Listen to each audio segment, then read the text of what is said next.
Good afternoon and welcome to the Avis Alaska Sports Complex, the season finale for UAA hockey today against Arizona State. I'm here with Coach Matt Shasby. I'm Matt Nevela. And Coach, we got Tisdale, Osborne, Almquist, Kanash, Allen, Lamoureux, Kosebud, the 7 seniors today. I imagine the day's a little bit about them. It is. It's all about them. It's a group that came in last year, all transfers that we're excited about establishing a culture and establishing new traditions as a Seawolf, and they've done an incredible job. All 7 of them have held up to their end of the bargain. It's tough to see them go, but they should be very, very proud of what they've been able to accomplish these 2 years. Yeah, what would you say that was, or what maybe when your early discussions with them to now, kind of how have they changed kind of as human beings maybe a little bit? Yeah, I mean, they signed up 2 years ago for the unknown and an incredible challenge, and they haven't hesitated a single day, whether it's in the games or it's practices or it's in the classroom, whatever it is. They've really set the tone for future Seawolves.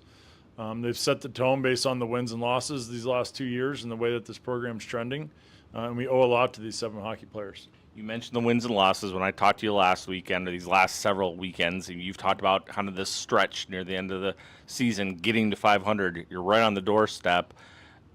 How much of a gold medal game, if you will, have you made this one tonight for the guys? Yeah, I mean, we're able to set the wins record for Seawolf hockey since Brush Christensen, or at least tie it. There's a lot of history attached to the program, and if these guys in year 2 are able to add to the history books, it's pretty incredible. It's kind of icing on the cake. If we were able to get to that 500 mark, it doesn't make or break the season if we don't. Arizona State's going to have an incredible performance tonight. You know that. They're too well coached, and they got too much talent over there to not give us a fight tonight. But getting to 500 would be something that those guys could hang their hats on.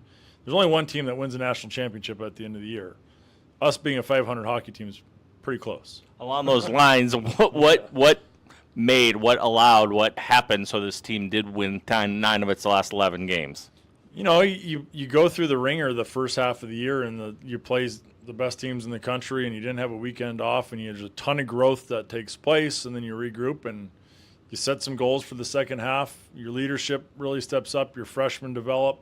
Other guys kind of find their role within the team. Your goaltenders are in a good spot. So, any team at this time of year, like I told them, going into it, it'd be nice if we had a conference championship to play for, because I think we'd be a hell of a team to play in the playoffs. So, but tonight's a great way to close things out, and hopefully our guys can put on a performance tonight. We just have a few seconds left. I just want to say thanks for letting this old reporter friend of yours be involved in storytelling with his team on another level, second year doing this. Just your final thoughts as this season's going to wrap up here in a few hours. Just love the support. The building last night was beyond my wildest dreams. It was old school.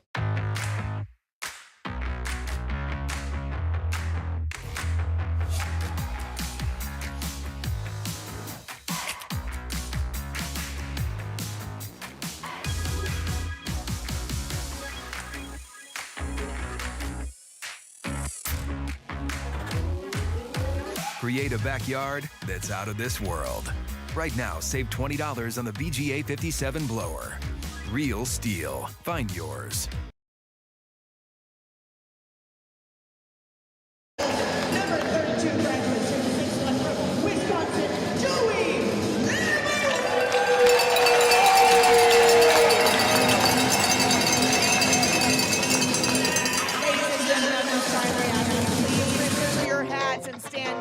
for the singing of our national anthem. Tonight's anthem will be performed by Noah Harvey.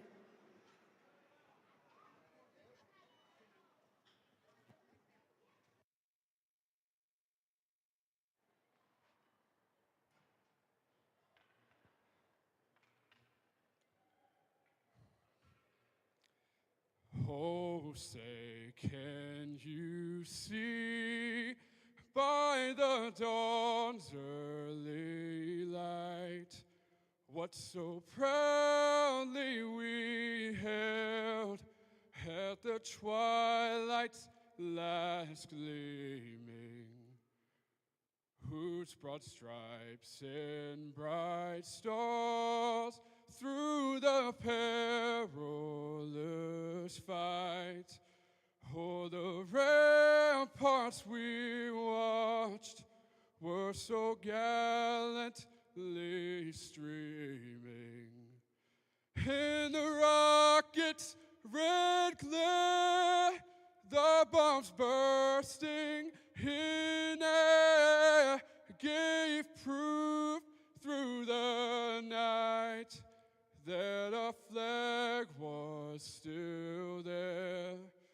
Oh, say does that star-spangled banner yet wave? Oh, the land of the free and the home of the brave. Thank you, Noah Harvey. Ladies and gentlemen, please direct your attention to center ice, where House Majority Leader Representative Dan Sadler will lead us in our ceremonial puck drop. Safe. Welcome, Dan. You may now drop the puck.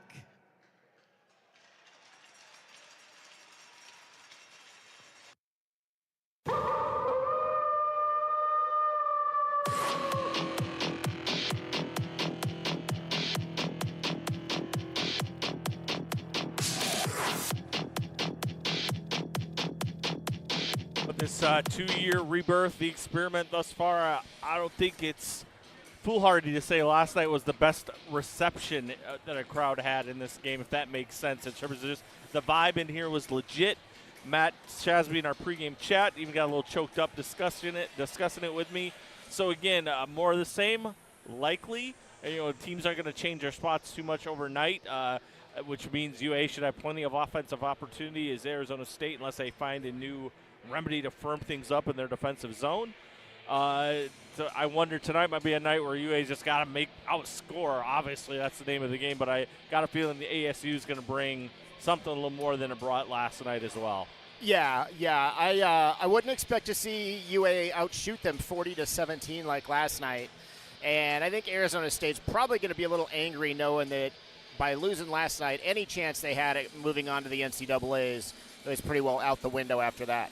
So couple of B's probably in their bonnet, but for UAA, hey, nothing to lose here. You're trying to finish out a fantastic second season, looking to double your win total from a year ago, and close out the year 500. 6 of the 7 men who will be honored here during the intermissions for senior night, or their last year here at UAA night, if you will.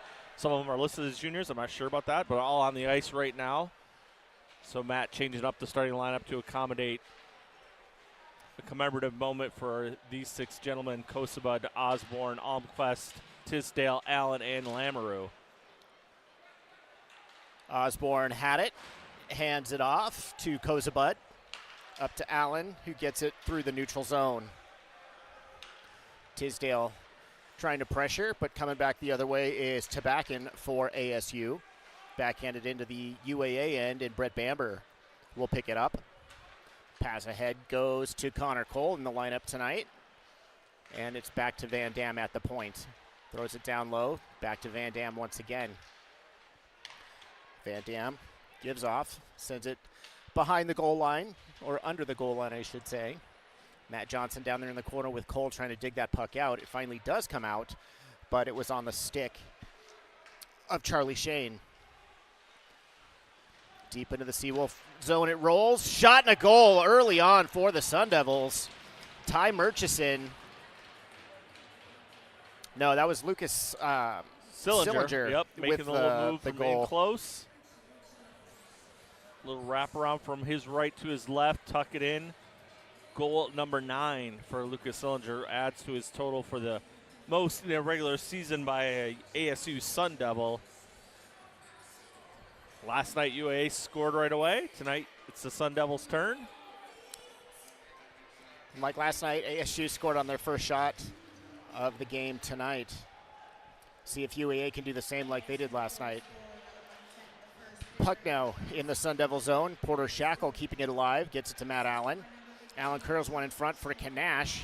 Back to the point, it's Gilson. Throws one on net. Sempton-Felter with the stick. Back to the wall. Matt Allen tried to dig it out behind the net. comes free on the far board. Porter Shackle has it. Tries to center a pass. Nobody home for UAA. And out the other side was Benji Eckerly. Puck thrown around, and we've got a penalty, or do we have a glass problem? We have a glass problem. We have a glass something. Yep. So, that didn't take long.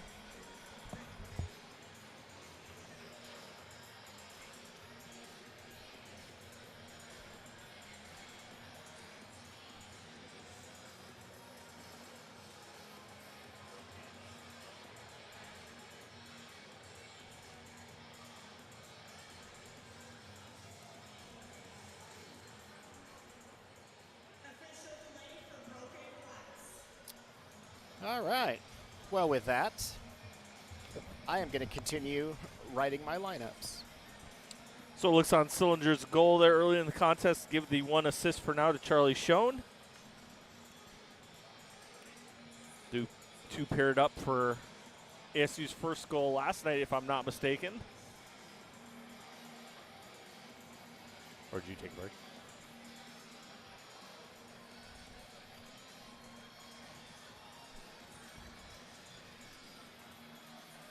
So we will see. Usually the glass crew here does a pretty good job of getting things moving along quickly. You can see the hit here put on. Well, you can almost see the hit there being put on Kyle Smolin, laying the wood to one of the Seawolf players.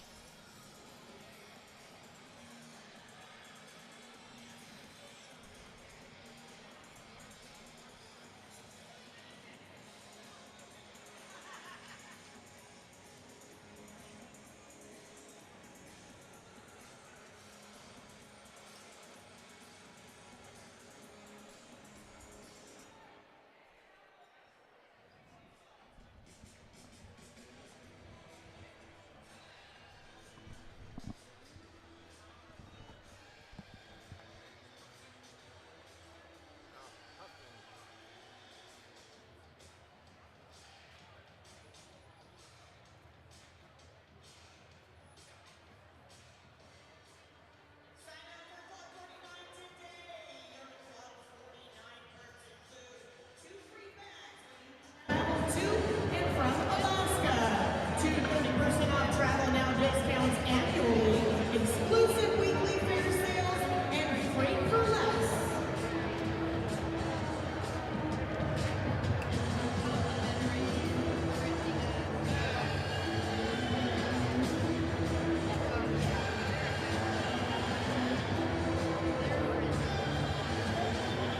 Support your UAA student athletes by the Scholarship Fund participating with the Mid-Bay Athletic Lions 50-50 raffle.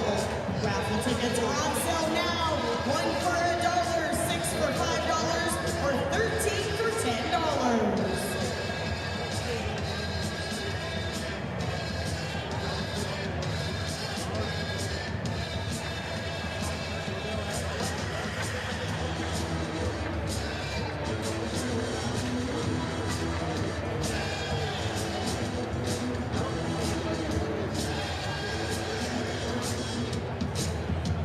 Raising Cane's, Alaska's top-rated chicken brand, is proud to support all your UAA Seawolf athletics. Grab a hot, fresh chicken finger meal after the game tonight. One on Diamond, one on Ticonderoga Commons, and also one in Wasilla.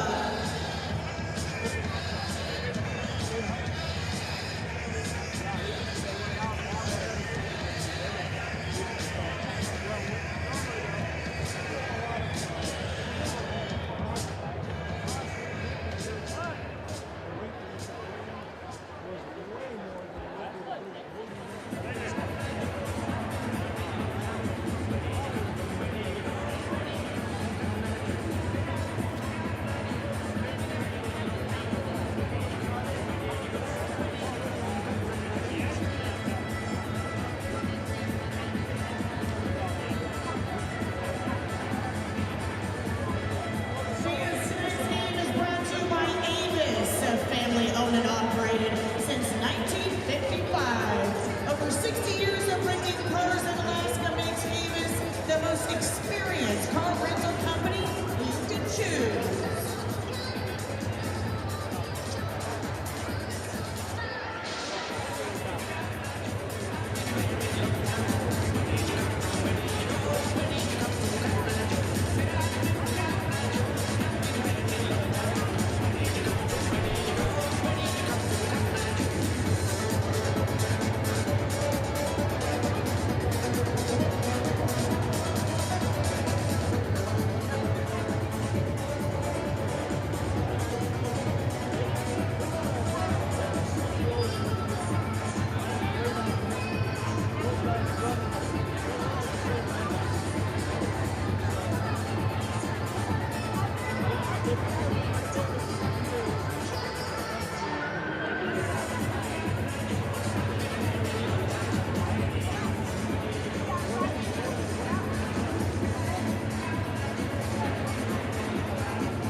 This could be the moment we've been waiting for, the chance to feel alive.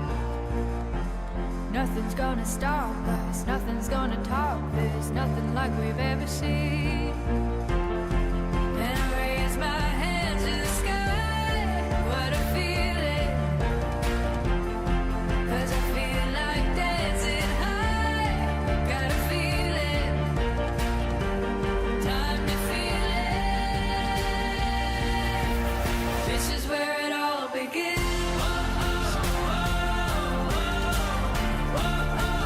This is where it all begins. This is where it all begins. 'Cause this could be the best day of our lives, yeah.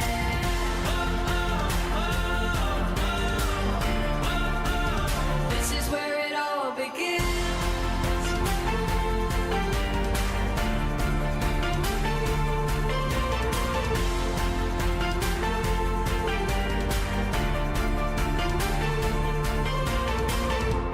Burning like a light show, free yourself and let go, time to see it all. Don't think about tomorrow, today we are heroes, hear adventure call. There are whole new worlds to see, I keep running,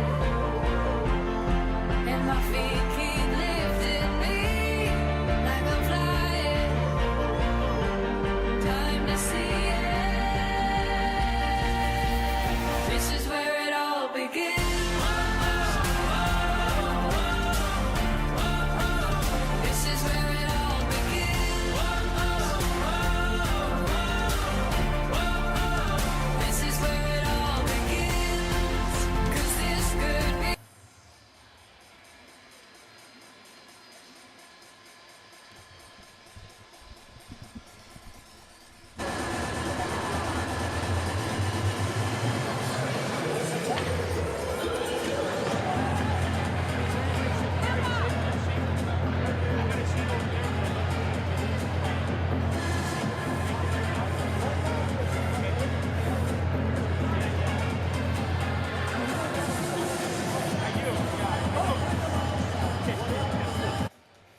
looks as though it is mission accomplished as the ladder is heading off the ice.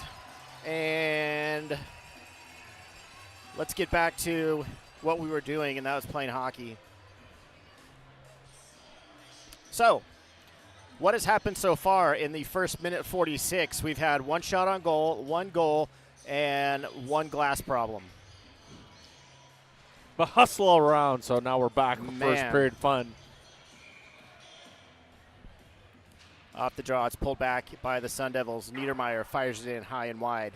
The other Niedermeyer backhands it deeper into the Seawolves zone. It was cut off by Kozabud, and ASU has it back on their stick, walking out in front, shooting, scoring. Too Sillinger easy. again, very similar. Yep. Almost a carbon copy, just no one bodied him up as he comes out of the right corner. Poses a kind of problem for you defensively when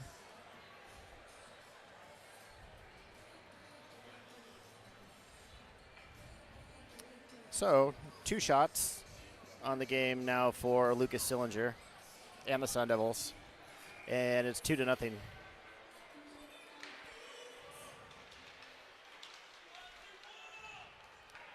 Almquist controls off the draw. Now it's Gilson for the Seawolves. Goes ahead looking for Helgeson. Semtenfelter out of his net to play it into the corner. Intercepted by Helgeson. Shot on goal, or shot thrown toward the net by Gilson. Looked like it was going wide. Puck tied up in the corner. Shane picks up his second assist on that goal. same goal line once again. Score line, I should say. Off the glass and back out into the neutral zone. Gilson with it once again. Sends it forward to Helgeson, kicks it up to Almquist. And Almquist gets rubbed out of the play by Josh Niedermeyer. And Jackson Niedermeyer sends it up the half boards. And ASU trying to come out of the zone, and they will get there on their second 3-on-2. attempt. Alex Young, cross-ice pass, swatted, and nearly ended up sneaking inside that near post. Joey Lamoureux able to keep his pad down. Puck tied up down in the corner. And it comes out on a Seawolf stick. Trying to catch up to that is Kanash. And not able to do so. So Tim Lovell will start back. He hands off. And the puck gets sent ahead to Grattan, who deflects it into the Seawolf end. Max Osborne rims it around. Nice. Kanash leaves off. Shot saved by Semtenfelter. And that is going to probably be an interference call, I'm guessing, on ASU for that hit on Kanash well after he passed the puck. And it's his. Tyler Grattan headed to the penalty box for ASU. One thing, if you're UAA, you know from experience, the ASU not being super tight in its defensive zone. So, like I mentioned earlier, a pretty good chance of getting some chances. First crack here on power play number 1. That's the second bad decision that Grattan has made this weekend on a hit. Set time last night after charging Matt Allen. Put UAA on a 5-on-3 for 2 minutes. Seawolves have it behind their own net. Brett Bamber. He will start ahead. Gives off to Almquist. Sends it deep into the zone. Gilson steps up to send that further along. Sun Devils pull it away, and they will rip that one all the way down the ice. Lamoureux out of his net, and he will leave off again for Brett Bamber. To Almquist, back to Bamber. Now it's Gilson, and he's going to chip it into the ASU end. Didn't get it deep, and the Sun Devils fire it right back out. Lamoureux out of his net to play it. He's being harassed by Kyle Smolin, and now it's up to Helgeson.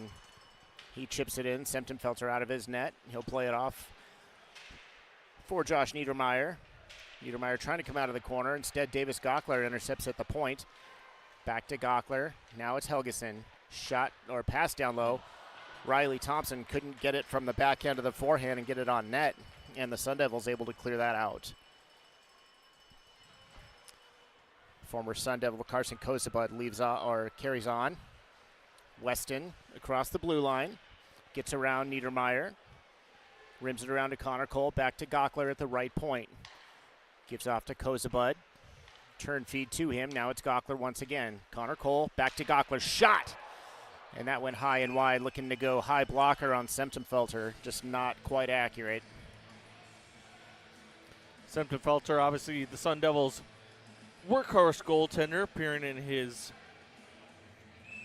well, at least he's gone at 24 decisions this year. Played both games up here last year. Yep. But he gives a lot more room in the net than Gibson Homer does. Yeah, he only goes 6-1. Big difference. Yep. Connor Cole on the half wall. His pass intercepted, and back the other way with it is Benji Eckerly. Bamber gets stick on puck. Eckerly turns a shot wide of the net. And that's going to do it. Power play is over for UAA. No shots on goal during that man advantage.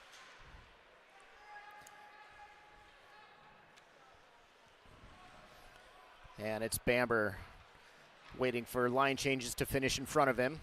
Pass sent ahead and deflected into the zone by Tisdale, and ASU will come right back out. Copperwood carries over the blue line, worked his way around Bamber.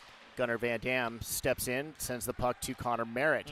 Long outlet pass to Tisdale. That's going to go for icing.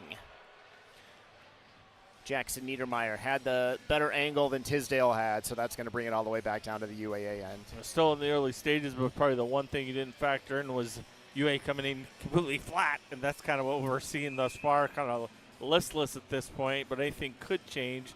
We saw the moment them really come alive during portions of the second period last evening. So hills and valleys. Right now they are buried deep in a valley, Yes. down 2-0 early.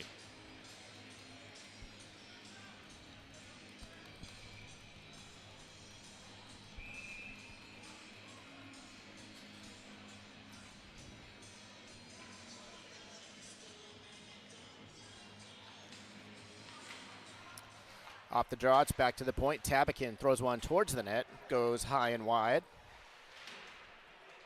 Slammed up the wall. Matt Kanash picks up, goes across ice to Allen. Sends it into the ASU end. Porter Shackle trying to catch up to it, but Tim Lovell beats him to it. Leaves off behind his net. Back to the point. Gockler takes a shot. It goes off of Gratton's hip. Cross ice feed. Shot comes in by Kozabud, just wide. Actually, that's Max Osborne back there, not Carson Kozabud. Kanash digs it out of the corner. Over to Shackle. Shackle has it knocked off his stick. And back the other way come the Sun Devils, sending that one in deep. Lamoureux out of his net. He'll hold it up for Osborne. And Osborne backhands it to Allen, who goes across to Shackle. And now it's Kanash blowing a tire just as he hit the circle. And ASU right back out the other way. Ty Jackson with it. Carries into the corner, leaves off for Sillinger. Sillinger tried to go back to Jackson. That was broken up by Huffman. Sillinger still on it, trying to work it into the zone, but it's taken away, and UAA is back across the ASU blue line. Max Helgeson back to the point. Shot, that's off a crossbar and into the protective netting. 12:23 left here in our first period. Sun Devils still on top, 2-0. Riley Thompson doing his usual bit, standing in front of the net, get a deflection that hits off the crossbar. A little life from the UA offense thus far, but you're already seeing instances where last night, every single rush, they seemed to beat the man around the corner to wherever they were going. Thus far, you saw Riley lose a tire, but also the defensive play made there by Josh Niedermeyer as well. So, again, Arizona State's going to be a little more on top of things this evening than they were a night ago. Yeah, definitely. Almquist makes a hit, or takes a hit to make the play, got the pass ahead. Seawolves didn't get out of the zone until there, where Bamber, or Van Dam, sends it ahead. Riley Thompson stripped to the puck at the blue line. And the Sun Devils once again right back out into the neutral zone. Cole Helm chips it deep. He goes in hard with Gunnar Van Dam. And rimmed around. Centering pass out in front. Helm gets hammered. And I think we're going to see some hitting tonight. What do you think? Matt Johnson gets it in deep, tried to center. Tisdale hadn't arrived yet. Now it's Aiden Weston the steal. Weston goes behind the net, leaves off for Johnson. Sent back deeper into the zone by Weston. Weston trying to catch up to that one and does so. Tries to throw it back behind the net. Got through Cole, and the Sun Devils trying to exit the zone and finally do so. O'Reilly has it knocked off his stick right at the Seawolf blue line, and that rolls right back into the ASU end. And then we have an offside. So,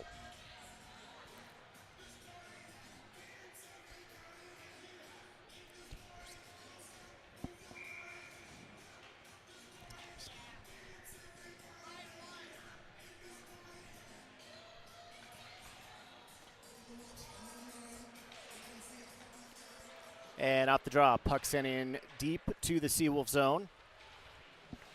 Tied up in the corner.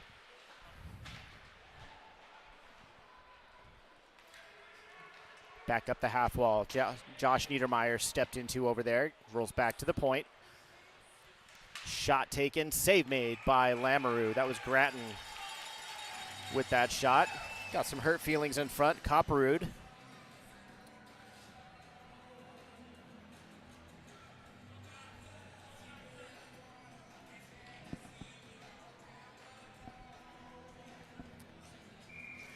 .17 to play here in our first period. 2-0 ASU on top. 2 early goals from Lucas Sillinger within the first 2 minutes. That's how early they were. Porter Shackle not happy with Kyle Smolin. Ooh. They're both going to go. Yep.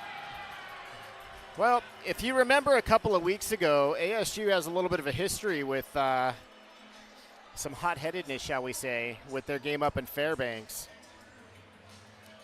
So it's going to be Shackle and Copperud. Both at 9:44.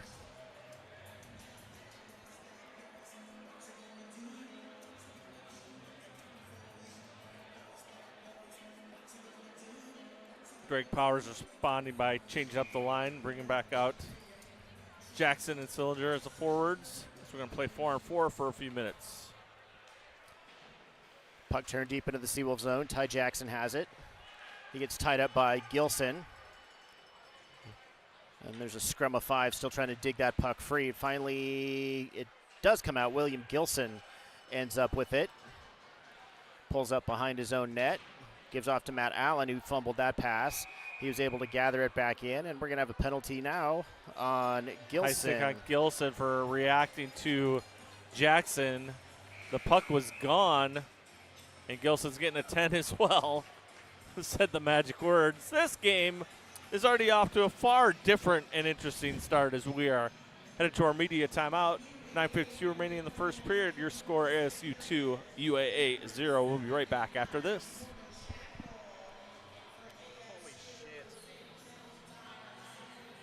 Are you kidding?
All right, welcome back to the circus.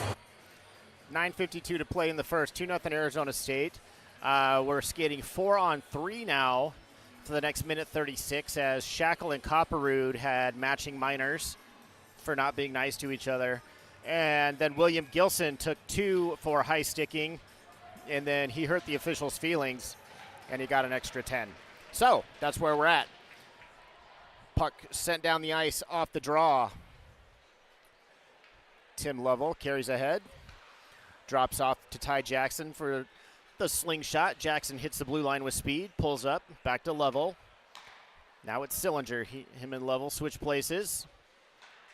Down low. Back to Lovell. Sillinger hangs on to it. Still with it. Pass deflected. He was trying to go back to Jackson on that back door. And hits a Seawolf stick and ends up in the protective netting.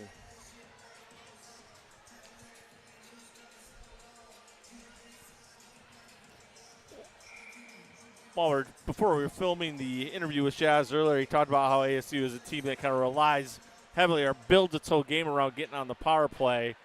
They've already been spotted a 2-goal lead with the power play where they specialize. Not a good look for UAA thus far. 3-0. Sillinger with a natty hattie.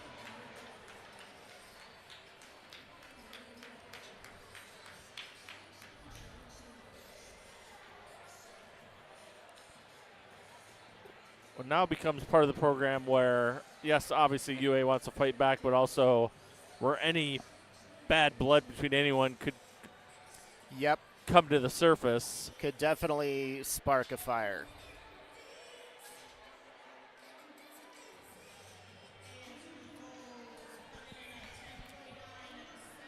All right, so we're back to even terms on the ice. Now, Riley Thompson carries in. Davis Gockler tries to follow that up. Thompson has it tied up beneath the goal line. It comes out, and ASU will carry ahead. Benji Eckerly up the left wing. Eckerly still with it. Watched by Gockler. Now it's O'Reilly for the Sun Devils. Tries to center. And Riley Thompson of UAA able to get that one up and out of the zone. Here's Almquist for the Seawolves. Around one defender. Almquist still with it on the stick. Tries to center it out in front. Puck's loose right there. And instead of shooting, Bamber gives off to Gockler. And it's back down low now to Almquist. Turned over, and Ethan Schmaggy started it ahead. Pass to Ryan O'Reilly, didn't connect. Now here's Helgeson up the right wing side. A little bit of room to skate. Caught up to and defended nicely by the Sun Devils. Helgeson backhands that one further into the zone. It's off a high stick by an Arizona State player, and we're going to get a whistle.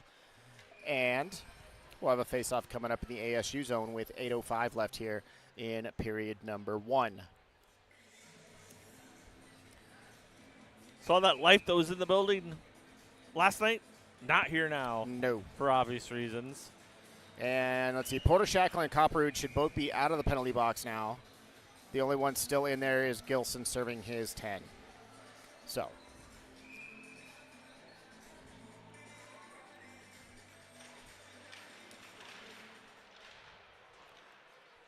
Back to the point, kept alive by the Seawolves in the zone. Alex Gomez down low. Rolls back up to the point, thrown towards the front of the net. Shot, save, made. That was Connor Merritt with that opportunity. Probably the best chance the Seawolves have had tonight. Adam Tisdale. I haven't done that since like week 2. Tisdale, shot goes into the glove of Semptenfelter.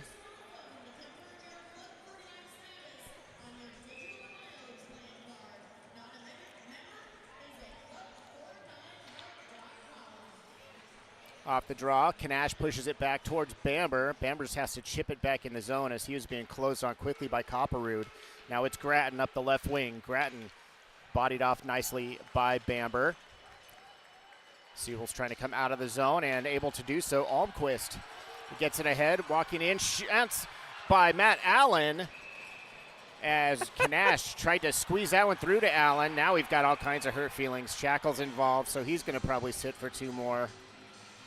So potentially a remnant of last night's UA victory in ASU, more or less. I mean, I'm no Pairwise expert by any stretch of imagination. this might have the makings of a consolation bracket state tournament game where who cares if we're playing for 5th place? I'm going to muck it up a little more than usual. So we could buckle up for a couple periods here. This could get interesting. It could get bumpy. All right, so no penalties came from that. So something else, especially if you're out of eligibility, if you're done with college, you might take some liberties here as well. Yeah, just the human factor of that is pretty hard sure to this ignore. Is ASU's last weekend also. Yeah. So back to Osborne at the right point. Gives off to Huffman, throws one down towards the net, goes wide. Allen tries to shove one back in front. Shackle gets to it, gives it back down to Allen. Now it's Kanash. Kanash has it knocked off his stick, and the Sun Devils will carry ahead. Alex Young hits the blue line. Young cuts toward the middle. Shot saved by Joey Lamoureux. And now here comes Kanash up the right wing board. Matt Kanash tries to cut towards the center, blows a tire, and that'll give the Sun Devils a chance with Brandon Tabakin cross ice. And the Sun Devils will change in front of him as Tim Lovell retreats behind his net. Ty Jackson now chips it ahead, looking for Sillinger. Turned back over to Jackson. Goes out in front with it to Shane. Shane had it knocked away momentarily. Now he gets it back. Shane shot. Save made by Joey Lamoureux with that right shoulder. And it's into the protective netting. Yeah, thus far, the opposite is happening. UAA skating over every puck and missing that little chip on the body, and ASU is more than made up for it. Last night's miscues by playing better in its defensive zone, and then obviously in the offensive zone being a little more on top of the puck. The shot count's pretty much exactly opposite at where it was this time last night. It was, I think, 7-3 UAA probably at this point. Sun Devils carry ahead. It's Jackson. Drops off for Sillinger. Shot. And Lamoureux sends that one into the stat crew.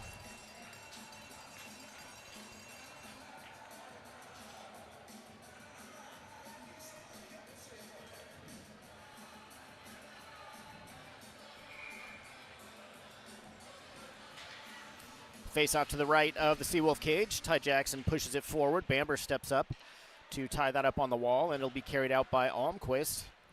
Gives off to Helgeson on the right side. Helgeson shot thrown into the far corner. Riley Thompson gets there, takes a hit. Helgeson and Almquist trying to dig that puck free beneath the goal line. Helgeson has it. Swatted off his stick and shin pad. Another example of Sillinger right there. ASU again playing much better in the defensive zone. Now it's Sillinger carrying it into the offensive zone where he has been dangerous tonight. Tries to give the pass back to the blue line, but it's Helgeson coming the other way. Saucer pass over to Gomez, or Merritt, 14, not 74. And then it's chipped back out of the zone. Caleb Huffman with it now for the Seawolves, and he runs into a brick wall named Kyle Smolin. Shot. And that one goes wide of the net off of Niedermeyer's stick. Josh Niedermeyer, that is. Centering pass out in front. Tisdale breaks that up, and it's Connor Merritt the other way for UAA. Chipped into the zone. Tisdale's down there working on Jackson Niedermeyer and Cole Helm, both down there. Gomez steps in to help out. Puck comes out to Tisdale. Sends it deeper into the zone. And we got penalties coming up. That's going to be on the Sun Devils, pretty sure, for an elbow.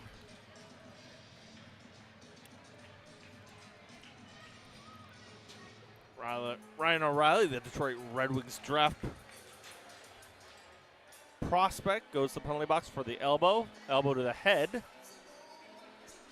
Special emphasis on that in the college game. All right, Seawolves 0 for 1 so far with the man advantage. Let's see what power play number 2 can produce.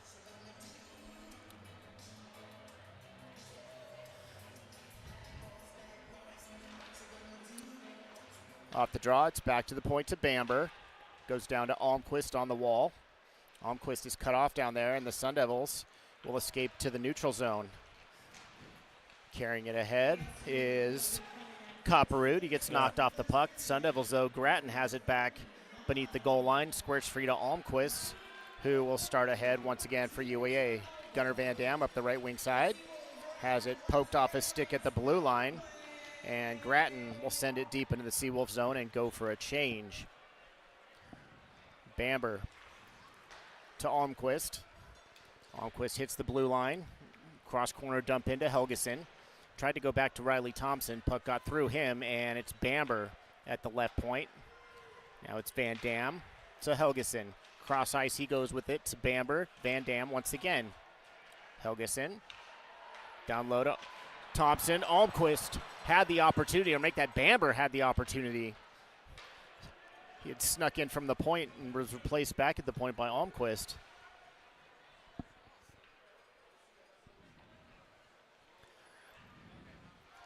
Now it's Van Dam. Gives off on the left wing side. Kanash trying to work his way through down there.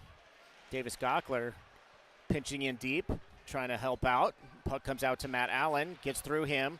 Shackle gets it back to Kozabud. Carson Kozabud, Gockler, shot fanned on by Kanash. And we got a penalty coming up. That's going to be on the Seawolves.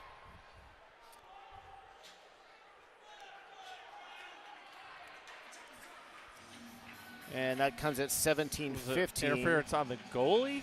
Pretty sure. Yeah. Because Septon-Hupfelter was definitely reacting as though he was upended, and it seems to be the case here.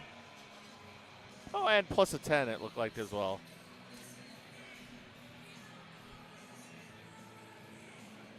Okay.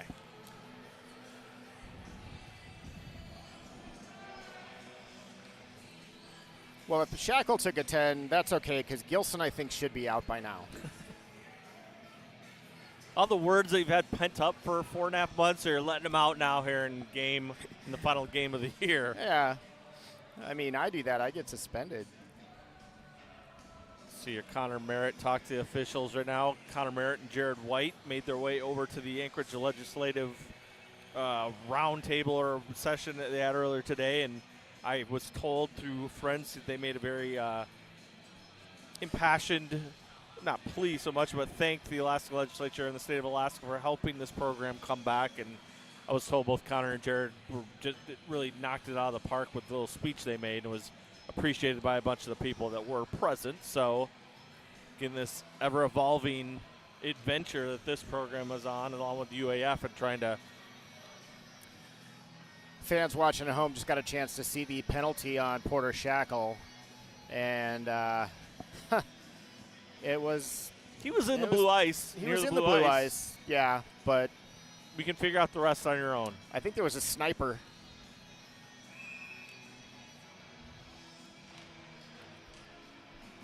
Kozabud throws it behind the net now for Gockler. Gockler pressured in the corner.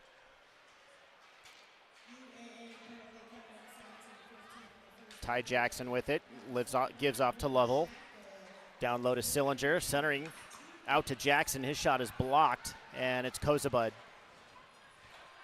Gockler has it. He's going to send it out of the zone as Ryan O'Reilly steps out of the penalty box. So ASU back to full strength, and they are on their second power play opportunity of the game. So it does sound like Shackle only got the 2 for interference. It did look like there was misconduct or unsportsmanlike motion from the ref, but they must have thought better. Connor made another great speech, talked him out of it. Quite the speaker. Might have a future in that. Puck sent all the way down by the Seawolves. Down to 1:50 to go here in our first period.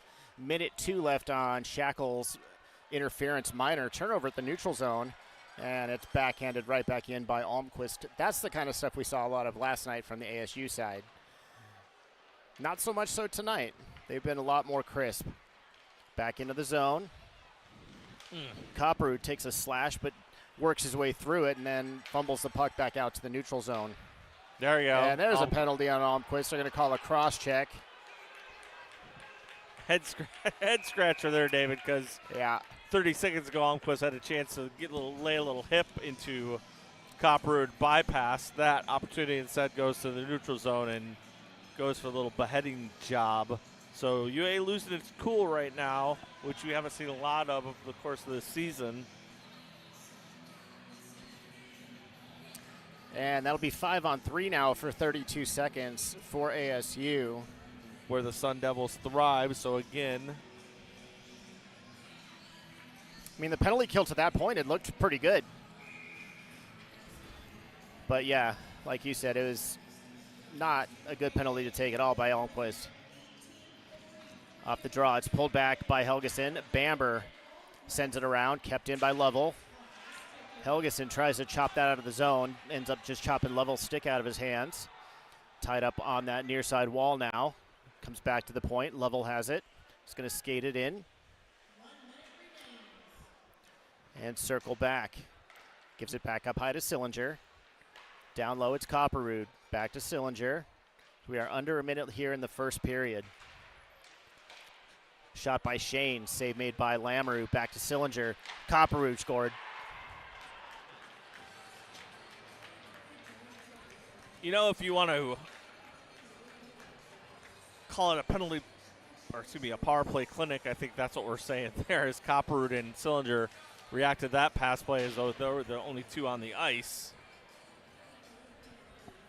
Copperrood getting all that one for goal number 23 on the campaign.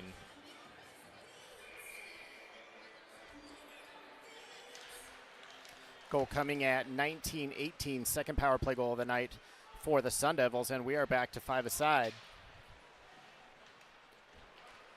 Puck chipped into the ASU zone, Sempton-Felter out of his net.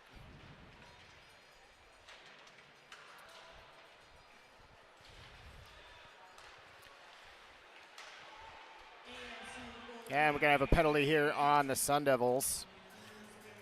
Official was watching that the whole time, waiting for something serious to materialize, and serious enough finally happened. So in 1943, Arizona State will go shorthanded again. That's a high sticking call. Only the single assist announced there for Sillinger, who has had a tiny little 4-point period with 3 goals and an apple. And Kyle Smolin in the box.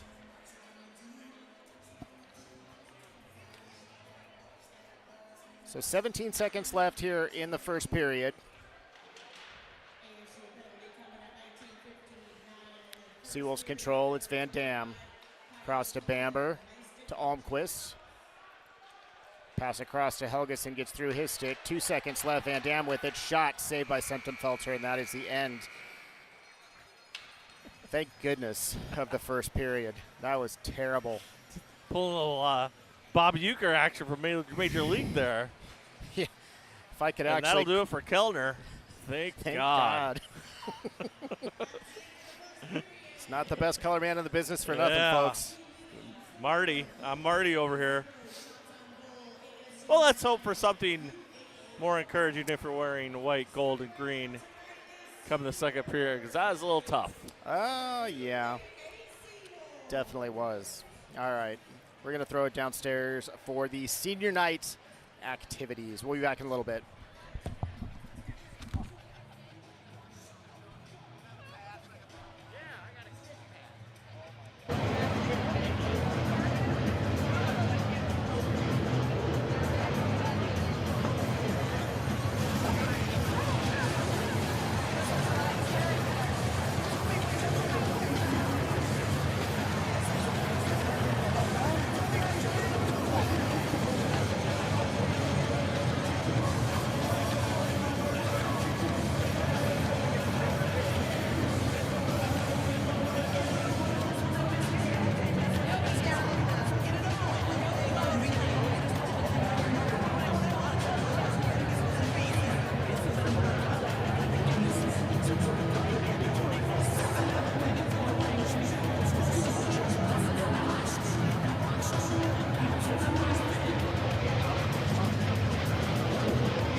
Seawolves seniors as they celebrate their final home game tonight. Let's give them a big round of applause.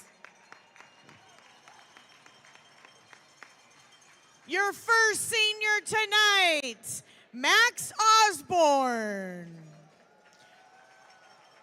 Max spent time in St. Thomas and St. John's before playing his final 2 seasons in Anchorage, Alaska. The local product from Anchorage, Alaska has played in 29 games for the Seawolves, recording 5 assists. He is joined by his parents, Jeff and Joanne Osborne. Ladies and gentlemen, one more time for Max Osborne.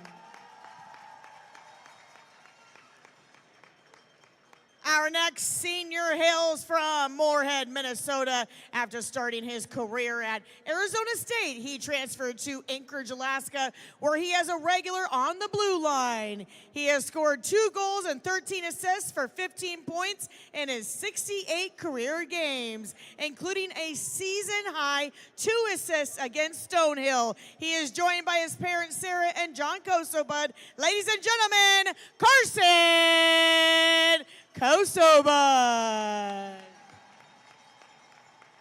Our third senior has appeared in 102 games during his 5-year career. The native of Victoria, Minnesota, has scored 23 goals, 33 assists for his 56 career points. He's currently leads the team in both assists and with 15 points with 29 this season. He is joined by his parents, Tom Candace, his sister, Sarah, and her husband, Brett. Everyone give a big hand of applause for Ben Almquist.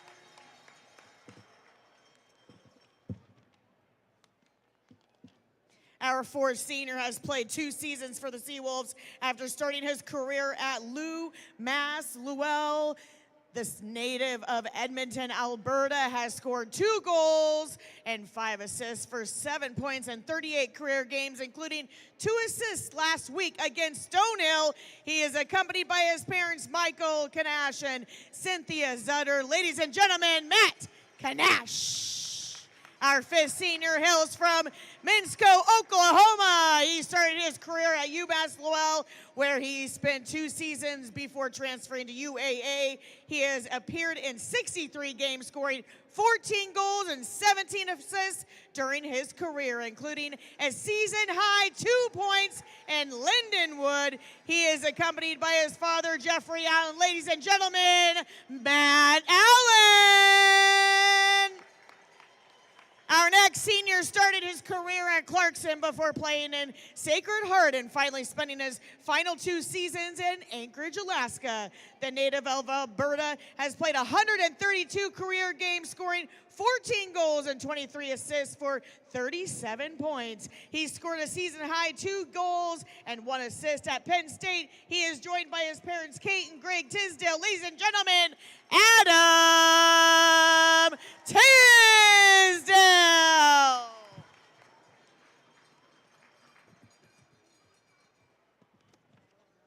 Our final senior started his career at St. Cloud, where he spent 3 seasons before coming to Anchorage, Alaska for the final 2 seasons of his career. The native of Shorewood, Wisconsin, has a 5-9-1 record and 21 appearances with a 3.88 goal against average and a .876 save percentage. He is accompanied by his parents, John and Sheila Lamoureux. Ladies and gentlemen, Joey Lamoureux.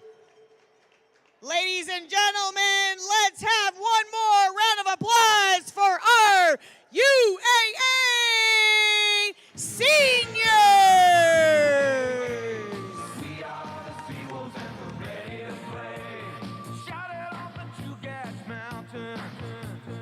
Shout it out for UAA.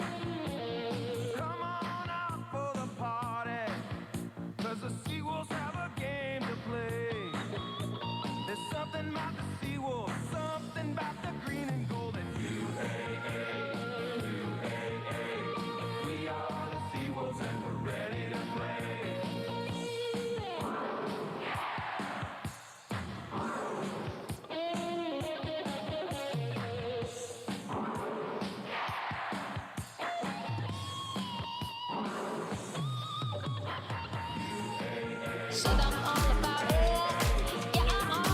growing up Alaskan makes you, well, a little different. We're an independent bunch, yet we can't get along without each other. We like unique things, and we have unique needs. That's the whole reason we created Club 49, the only travel benefits program made for Alaskans, so you can be you. Alaska Airlines Club 49.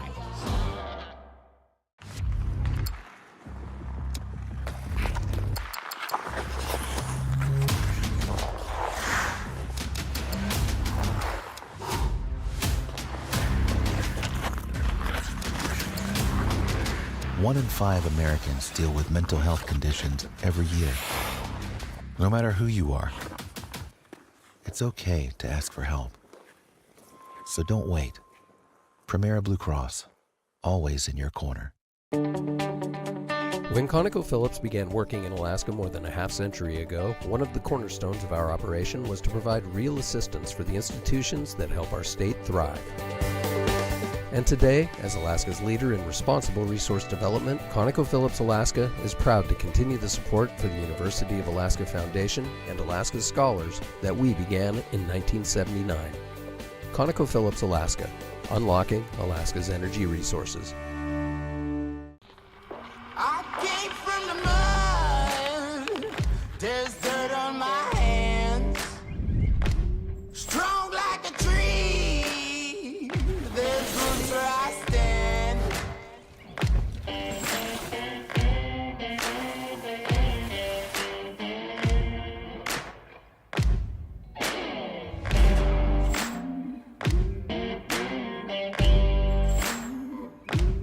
They sing on a sleepless night. Try to catch me howling at the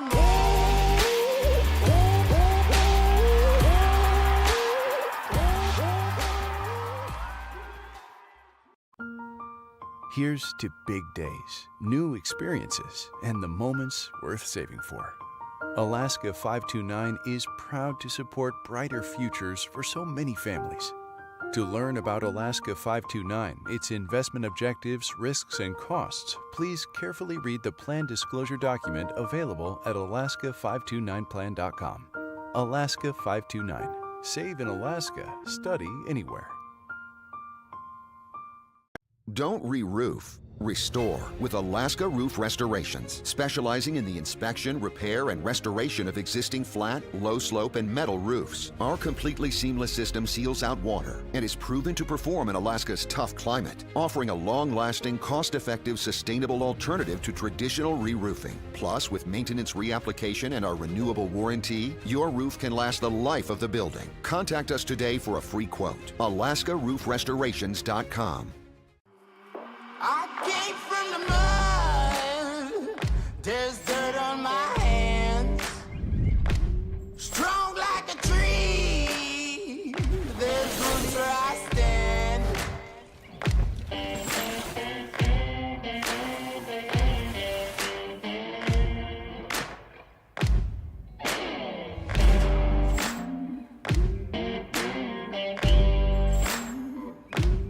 They sing on a sleepless night. Try to catch me howling at the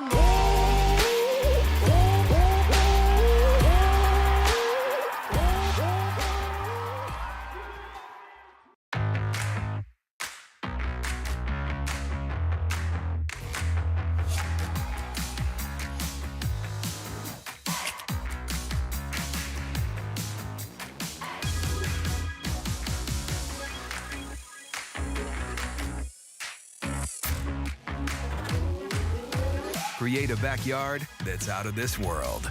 Right now, save $20 on the BGA 57 blower. Real steel. Find yours. Endless opportunities are waiting for you with part-time service in the Alaska Army National Guard. You have the chance to be a guardian of this amazing state and help protect what makes it so special. The Alaska Army National Guard responds quickly to emergencies and helps citizens in need. You also have the chance to earn money for the education you need to reach your career goals. Learn how you can help guard the last frontier at nationalguard.com/AK. I have a lot of people that I've helped throughout my 2 decades that have come back to me and said, hey, when you did this, you didn't know what you did for me. And that is what others have done for me.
Yes, let's hear it for Pizza Hut. 1 period in the books, UAA, ASU, and that highlight right there kind of tells it all. Arizona State up 4-0. Lucas Sillinger had a natty hattie in the first. There were some hurt feelings all around. That's interesting because that obviously Porter Shacklet stems from some other moment during the game because that draw attempt didn't seem to have any kind of initial contact whatsoever. So that was Porter saying something must have happened in a previous meeting. Yeah, no doubt. So Joey Lamoureux, tough first period, but in his defense, he didn't have a lot of defense. So the first 2 goals that Lucas Sillinger scored were pretty much carbon copies of each other. Sillinger found himself all by himself out in front of the net and worked his way around Joey.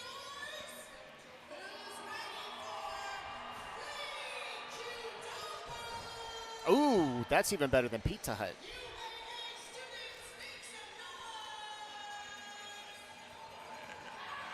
I mean, the one thing to look for here as we prepare for the second period, the Zamboni still on the ice or a few minutes away, is whether UA has any kind of response, whether a visit to the dressing room and a few moments to discuss is going to spark any kind of reaction because, you know, they really had no possession time, no offensive possession time. It was really just, like I said, they used the word listless there during a portion of the first period, and it just continued. So, again, no help for Joey Lamoureux, no help on the other end. In Arizona State, obviously, far more locked in than they were last evening. Oh, yeah. Especially defensively in their own end. But that could always change.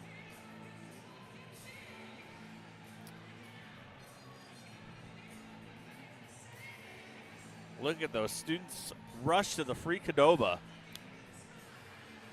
Can't blame them. Let's look at some numbers from that first period that we're speaking so highly of. It was Lucas Sillinger at 110, at 159, and at 10:49, putting Arizona State up 3-0. Charlie Shane picked up 3 assists in that stretch. Tim Lovell added the other one on the third goal. And then it was Copperrood from Sillinger and Shane with about 40 seconds left in the first. It made it 4-0. Couple of Texas periods there for Sillinger and Shane, 4 points each. ASU 2 for 3 with the man advantage. So they have scored on both their shots on goal on the power play. UAA 0 for 3. They are still currently on their third power play. It's got a minute 44 left. So TJ Septemfelter that first period, 5 shots against, 5 saves. Joey Lamoureux had 9 shots against and 5 saves. So you like to think, if you're a Seawolf fan, that it's only going to go up from here. Also, I think one of the things to think about is early on in our conversation prior to the game, Matt Shabs, we talked about tonight being a celebration all about those 7 gentlemen that are playing their last games as Seawolves that were just feted during the first intermission, and kind of whether that changes a little bit as we move along into this one. It's gotten so out of hand. Maybe some changes are made. Will Joey Lamoureux finish what he started here? He'll probably want that chance. He's probably eager for that chance. Yeah, but he definitely will. Whether or not Shasby kind of sticks with it's a celebration regardless, and we just kind of appreciate the totality of this entire season, or in the moment we try to change something up, get a little more ferocious. Something has to give here.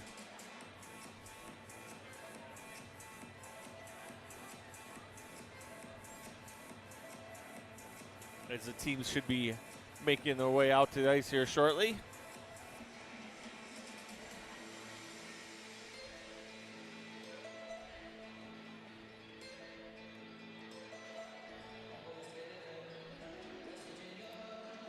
UA fans know the UA men's basketball team tipping off in the GNAC tournament title game in just a few minutes. I believe it starts at 6:30 down in Washington State.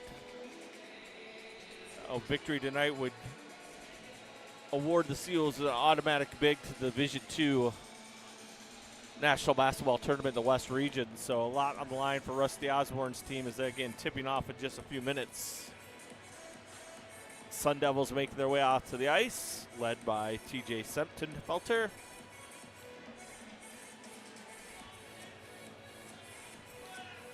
Interesting dynamic, too, is how plans changed, because this game was originally going to be a 7 o'clock. It was asked to move to 5, and then it turns out ASU is sticking around and not leaving till late tomorrow night anyway, so plans have to be made and secured at some point. Greg Orosh is in the net for the Seawolves. Boom. There. What did I say? So hopefully that'll give the Seawolves a little bit of a spark, because and it's not, let's give Joey, room to breathe here. That really was not on him whatsoever. No.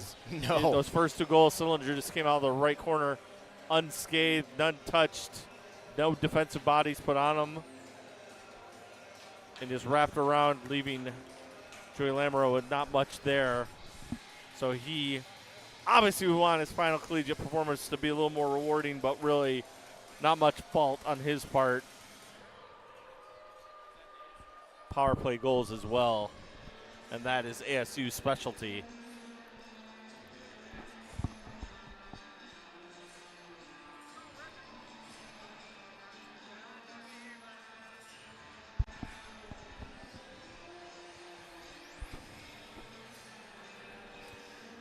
All right, so some housekeeping still being done down around the net to our left, being manned now by TJ Septemfelter. Derek Scoggins and Chad Collier, the local linesmen, looking like they're needing some equipment. Derek's going to go get it. So another delay, like we had in the first period when the partition and plexiglass snapped out of place for a little while.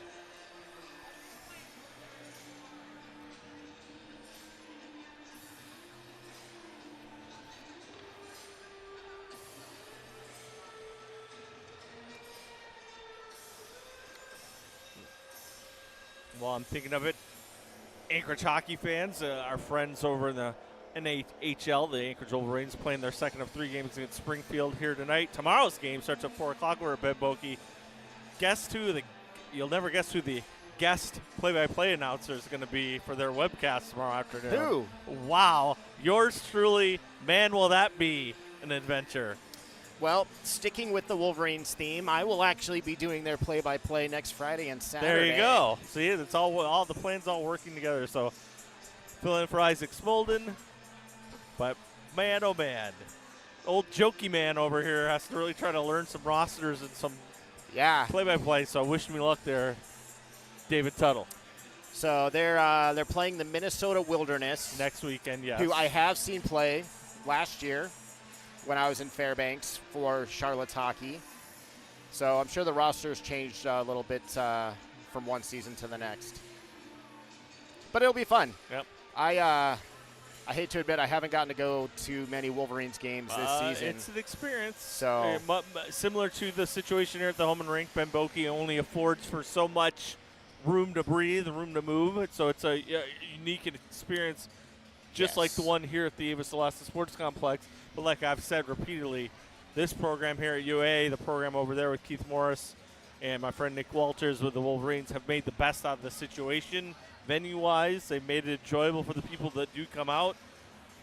And you really can't ask for anything more than that. You know, Anchorage is purportedly a hockey town. Again, some evidence would maybe make you think twice about that on occasion. But, again, both programs have excelled. Obviously, the Wolverines on a 9-game winning streak right now, and playing about as well as a junior team can play, as they all but have assured themselves a Robertson Cup playoff spot. Matt Shasby's son Camden joined that team in December and has made an impression. I talked to Mrs. Shasby earlier, and she talked about how much Camden is enjoying his time being at home. I had the chance to talk to Camden earlier in the season, and one of my stories for the Alaska Sports Report talked about how important it was for him to kind of make this trip home. The same thing as you look at UA with Max Osborne and Max Helgeson and Porter Shackle. These kids don't shy away from what it means to them to be able to play in front of family and friends and continue that tradition that we see some alumni walking around here. Jack Colwell, a couple other guys, Darren Underwood is here. These gentlemen who have did what they did, got to play college hockey, which is about the most fun you can have when you're that age, to play any collegiate sport, and then have stayed around and made families, made just some careers, made being part of this community an integral part of their lives. And so you're going to wonder if the same thing can be seen from some of these current Seawolves. So I think the biggest question is, has Camden Shasby decided to change his mind, or is he still going to go to Kalamazoo? Well, he's still a year away, so it's kind of a lot will depend on what he decides to do next year in terms of if he goes potentially anything could happen. He could stay that in the Null. He could head up to USHL. Maybe he goes somewhere closer to the Midwest to be nearer to Pat Firschweiler's program at Western Michigan. So a lot on the line, but Matt seems pretty happy to have Camden back. He talked about trying to get down there to the game here this evening after this game concludes. And he'll definitely be there tomorrow for this idiot's turn in the play-by-play wheel. It's fun. It's fun. It's an adventure. Put it that way. It's an adventure. We are underway, finally, after what seemed like about an hour of an intermission. Brett Bamber controls for the Seawolves in his own end. UAA on the power play for another 93 seconds. That was some of my best time fill right there. It was. That was good. Kalamazoo kid can't do much better than that. No, that was fantastic. Gunnar Van Dam gets it deeper into the zone. Helgeson tied up behind the net. Riley Thompson down there as well. Puck comes back up high to Bamber. Now it's Almquist. Straight away. Gives off to Helgeson. Back to Bamber.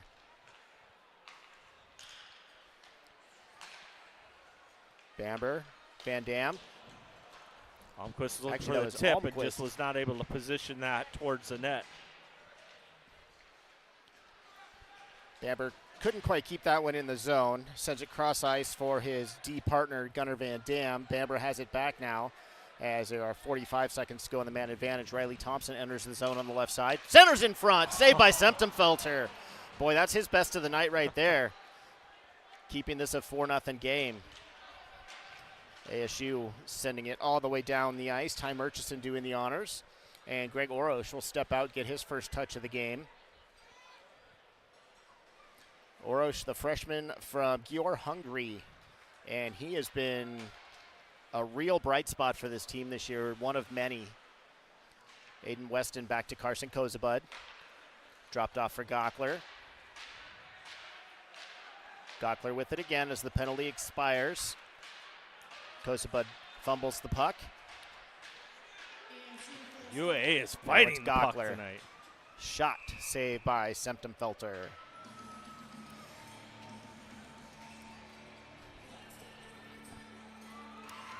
All right. So that first period took me almost 2/3 of a sheet of paper. Your intricate red and green pen program you have going there. Yeah, I should have maybe changed it up for tonight. I don't know. I went with what I did last night. It worked out pretty well. Puck sent back into the Arizona State zone. Comes free into the far corner. Matt Johnson trying to catch up to that. Sent back down low. Connor Cole muscled away by Benji Eckerly. Those two still working against each other. Johnson, a steal right before it left the zone, but Eckerly able to get a stick on it and send it out. Arizona State now on the counter. Shot comes in. Blocked before it got to Orosh. And then it rolls into the corner. Caleb Huffman will chip it up and out of the zone. Lovell, cross ice he goes. Huffman stepping in front of Chambers, or make that Smolin. Smolin got it back and got it ahead to O'Reilly, who sends it deep into the Seawolves zone once again. Orosh plays it away from Sillinger. And now it's Huffman. Sends it up the wall. It's cut off by Shane. Back to the point. Thrown in and deflected over the net. Merritt trying to get it around Sillinger. Ends up going back to Huffman. Still in the Seawolf zone. It's Lovell. Skating it down into the corner. He gets tied up down there by Gomez. And Shane tries to stuff one out front. That's cut off. And it's sent up the wall for Merritt. Merritt turns it ahead. And Gomez finally able to muscle that one back out to neutral ice. Turnover right at the blue line. And here's Tisdale coming the other way for the Seawolves. Tisdale across the blue line. Leaves off. Looking for Gomez, but is chipped out of the zone instead by ASU. Jackson leaves off for Shane, who gives it back to Jackson. Timing play out in front. Shot saved by Orosh as Tim Lovell had snuck in from the left point and got a good shot on net. Gunnar Van Dam down low. Shot saved by Septemfelter. And ASU will come back the other way with Grattan carrying it ahead and then sending it deep into the Seawolf zone. Grattan picks it back up and then sends it off. With it down low is Copperwood. Tries to stuff one out front. He does, but it's broken up by the Seawolves. And it is Matt Kanash back into the ASU zone. Allen on his horse gets there ahead of Murchison. Shot save made off Porter Shackle's opportunity as Murchison pulls the puck away. That's going to be a hold probably. No, they let it go. And ASU hits the blue line, teeing it up, letting it fly. Was Brian Chambers, but the save made by Orosh. Well out of his net to cut down any angle whatsoever. Chambers just tried to put it right through him. Oh, that was Copperwood, not Chambers. Chambers was the one that fed him the pass.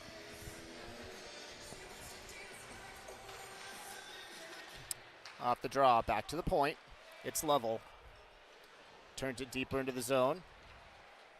Here's Murchison. Drops it off. Sun Devils still working down low. Alex Young with it. Young knocked off his stick. Lovell keeps it in the zone with the help from Young. Walking back down low. Pass across by Gordon. And just out of the reach of Riley Thompson. Icing is waved off. And Septemfelter out of his net. He'll play that ahead. Almquist cuts off the pass. And it's chipped away from Thompson.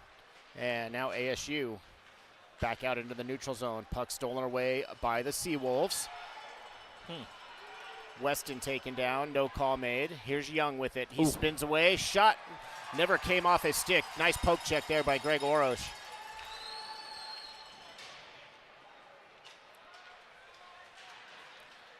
And Weston right back into the zone for the Seawolves. Weston rubbed off the play behind the net, and ASU will counter. Cole Helm leading the way, and he's hit hard by Caleb Huffman right at the blue line. Puck finally comes free, and now it's Thompson coming the other way. He chips it deep into the zone. Now it's down behind Semtenfelter's net. Back up high, Gomez, shot, save made by Semtenfelter. Gomez blows a tire, and it turns into a 2-on-1. Coming right back the other way, Ryan O'Reilly has it. Pass, or a shot, saved by Orosh. The rebound is sent wide. Now it's Matt Johnson through the middle, sent it deep into the ASU zone. Gomez down there as well. And Gomez using that frame to rub Ty Murchison off the play. David, I don't think I've ever seen it, but back when Max Osborne was starting to get on his horse on that back check, he was helped by Matt Johnson, who was behind him, pushed the blade of his stick into his back to give him a little extra oomph, which I don't remember ever seeing before. That was pretty unique to see. I like it. Murchison takes a hit. Whatever gets you there. Exactly. I'd probably need a tractor to make me go faster. But that's totally what that was. It was like he took the blade of his stick and just gave him a little push in the back just to help him along a little bit. Someone had to get back there, broke up that play. I would need a John Deere, though, not a Matt Johnson. ASU still with the puck in the Seawolf end. Connor Any Merritt, kind of nice play right heavy there. machinery. Could be. Centering feed, kick save, shots off the side of the net by Shane, and the Seawolves are able to clear the zone. Tabakin recovers for ASU. Cross ice pass right there, looking for Sillinger, but instead it's Tabakin pulling it free. He'll send it right up the middle. Here's Gratton. Poke checked away again by Orosh. Nicely done. Chance shot. Save made. Gunnar Van Dam puts that one up and into the netting. Well, at this point, the goaltending change is looking brilliant on Matt Shazzy's part because, if anything, Greg Orosh is bringing a little life out of this crowd as he's already made a number of saves, 5 or 6 here in the early portion, and just looks like he's in full control. Yeah, it could very easily be 6 or 7 with some of the chances ASU's had already in this second.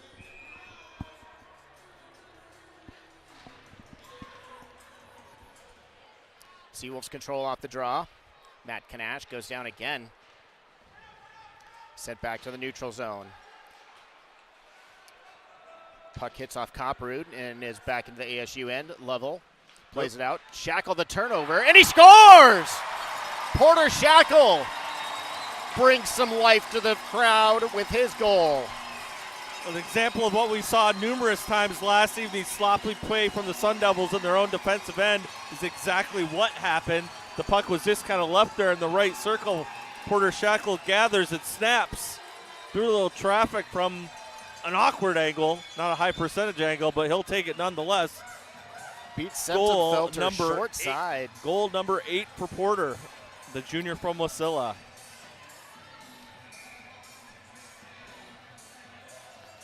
Most likely that'll be an unassisted goal. That's the one hope UA has, is a couple more of those moments, and if they can make them count, and that was even, like I said, pretty low percentage from the angle from which he shot it from. There is still a fight chance for the green and gold to make something happen through the rest of this one. All right, puck tied up on the board right in front of the Seawolf bench. Finally comes out. Chip deep into the zone. Carson Kozabud stepped into behind the net by Heimovich, excuse me.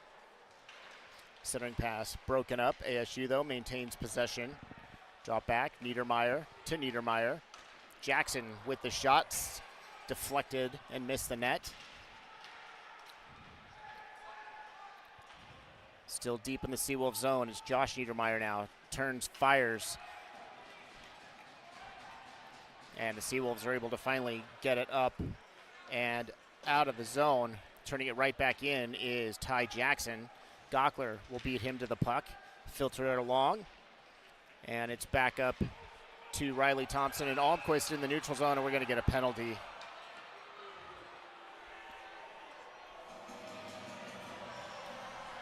Yeah, they played a little over 9 minutes and hadn't made a call, so.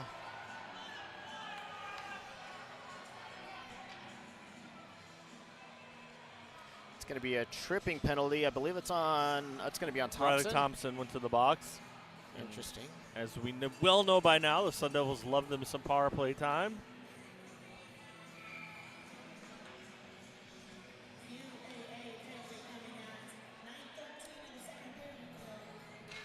All right, so ASU power play opportunity number 4, and it starts off with a dump all the way down the ice by the Seawolves. Here's Lovell. Gives off to Copperwood. Goes cross ice with it to Jackson. Jackson being watched by Gomez. And now Tim Lovell with it again. Gives off to Shane. Forced to curl back by Gomez. And Shane will start once again. Nice pass ahead. Shot saved by Orosh. Got just a piece of that one. And it's chipped now deep in the net. Jackson run into by Osborne down there. And it's Caleb Huffman. He will send it back out of the zone into the neutral zone. ASU still has it. Copperwood with it on his stick. Lovell gets it back, and he's going to pull up behind his net. And it's Jackson one more time for the Sun Devils. He leaves off. Cross to Copperwood. Shot. Missed the net. Hit put on, and then the Seawolves able to send it all the way down the ice. Circling the net now and starting ahead is Sillinger. Cuts to the right. Still with it. Left a drop pass to. No one in particular. Didn't quite leave the zone, though. Copperwood has it again. This time it leaves the zone. Trying to drop that back to Lovell and didn't have the angle. Shackle's goal there a few minutes ago for UA, indeed unassisted off a ASU turnover. There you have it. Sent around the boards by Chambers. And back to the point. Carrying that one in is Alex Young. He curls back, centers a pass. Shot save is made. We're back to 5 aside as Riley Thompson is free. And he's got it on the breakaway. Riley Thompson walks in, shot save made. And the rebound cleared away by ASU. Semtenfelter looked like he got it hit by another UAF sniper. Matsui impression for you Yes, there, David. Yes. And here's UAA again. Whoa, what a goal! Aiden Weston sets up Matt Johnson, who continues to be on a tear at the end of the season. And it's a 4-2 game.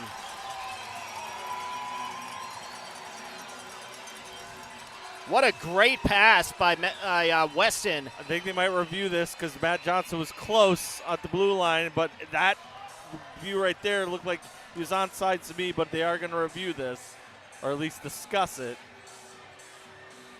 I mean, that we can see it right when Aiden's bringing the puck.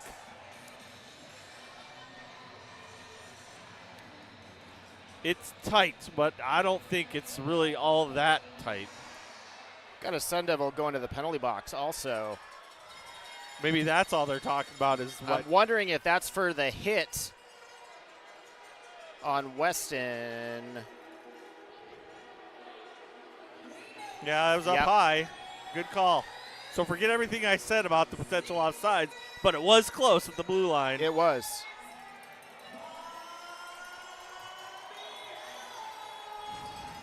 Oh, and it is the media timeout as well. So we'll take a break all and right, sort it let's all do out. it. Your score is 4-2, 8:26 remaining in the second period.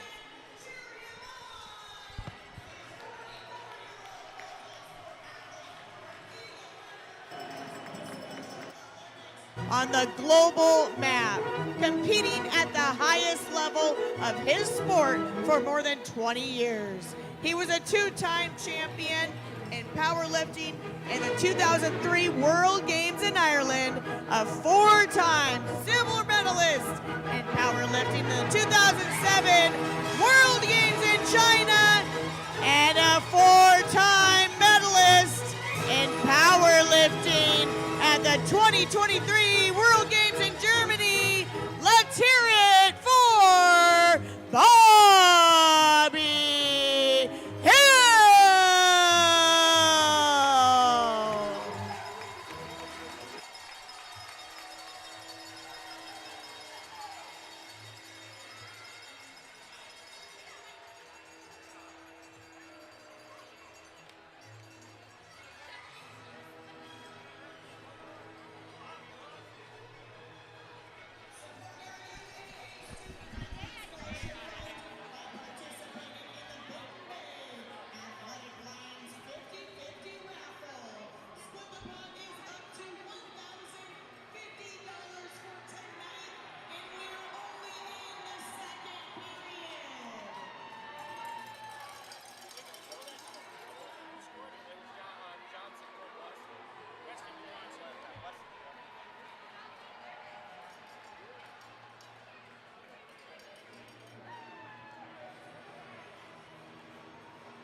And welcome back. As the house is falling apart around us, we have another glass issue. This time, well, it's behind the Seawolves net again, but it's at the other end of the ice.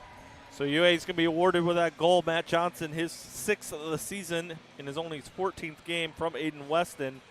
They're also going to be awarded a power play as Ty Murchison called for the hit after Weston delivered the pass on that left wing side.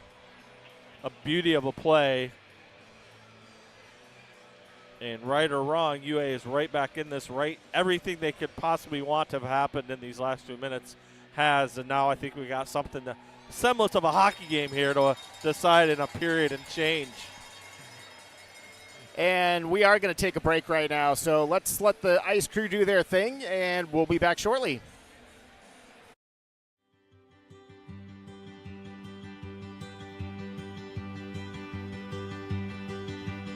The path that brings me back and again to UAA is, again, it's life cycle, correct? As you mature, your priorities change.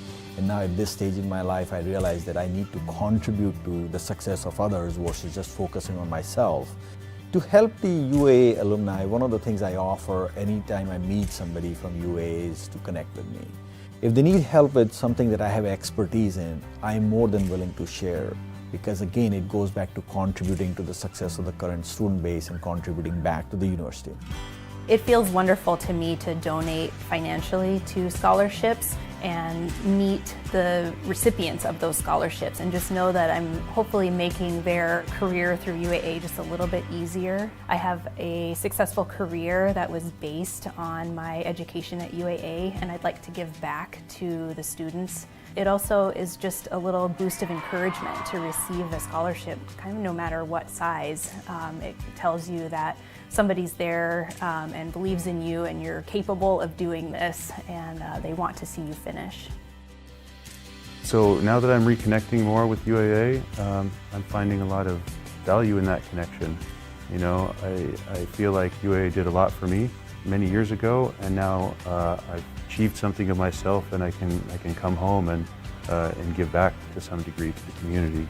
I've maintained my connection with UAA by volunteering my time with students, particularly the RAN program, the recruitment and retention of Alaska Natives into nursing. Just being alumni here at UAA, with just staying connected with everybody, it's always fun. Welcome back. Ice or glass. Glass is fixed. Ice was fixed earlier. So, 4-2, and UAA on the power play. Sun Devils send the puck down deep into the Seawolf zone. Ben Almquist will gather. And Almquist hits the blue line, cross corner dump in. Helgeson, first one on it. Went behind the net, puck got through Riley Thompson, but it's back to Bamber. Bamber keeps it alive in the zone, and it's chipped out by Schmagi, and that'll go all the way down the ice. This is a huge 90 seconds here if UA can find a way to dent the twine here, make it a one-goal game. The whole complexion of this evening's activity will change. Again, bad read there from ASU. Just take it out to the neutral zone to your own guy. Eat up some more time instead. UA on the attack. Here's Max Helgeson. Hits the blue line, gives to Almquist. Filters it back down, looking for Max. Nice play by Riley Thompson. Centering feed out in front. Van Dam arrived just a little bit late. A chance now for ASU the other way if they hurry. Good stick there. Go, go, go. As Grattan tried to drag it around the Seawolf defenseman, and then that pass doesn't connect.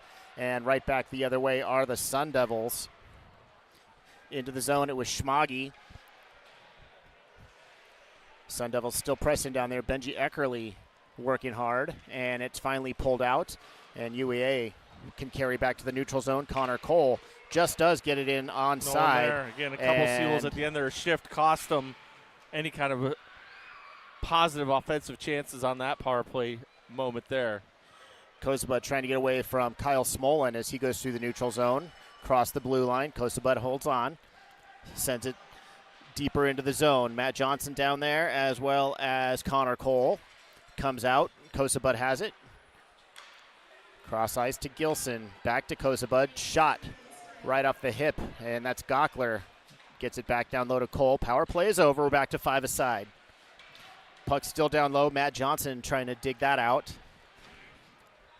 Kept alive. Shot. I don't think Semptenfelter ever saw that one. Puck still in the zone. Matt Johnson. Turnover. Shot. Oh, the backhand by Tisdale. He had some room up there. Just scooped it a little too high.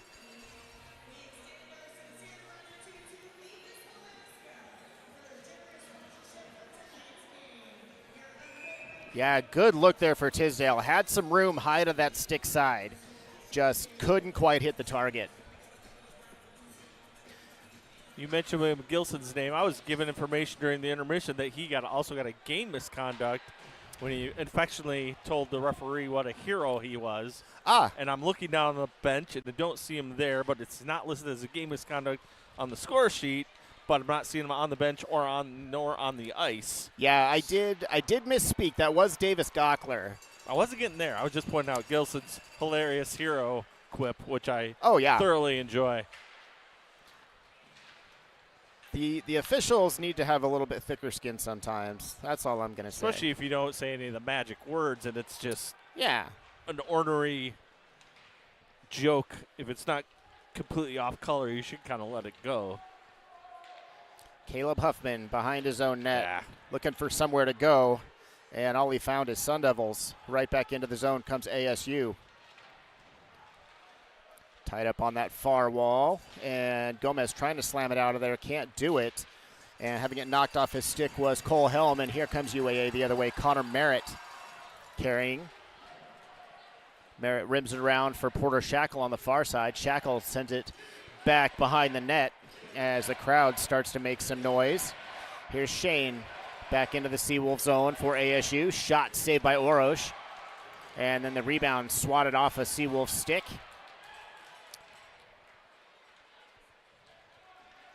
No one there. Whoops, there's Matt Allen. Matt Allen picks it up just inside his own blue line. Gives off to Kanash.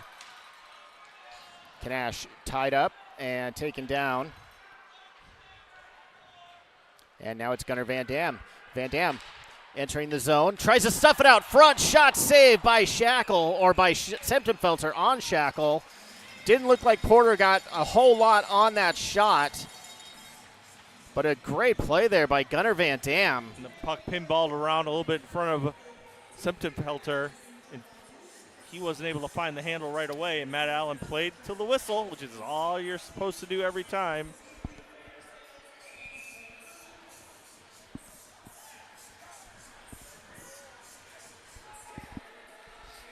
Faceoff will come to the right of the Arizona State net.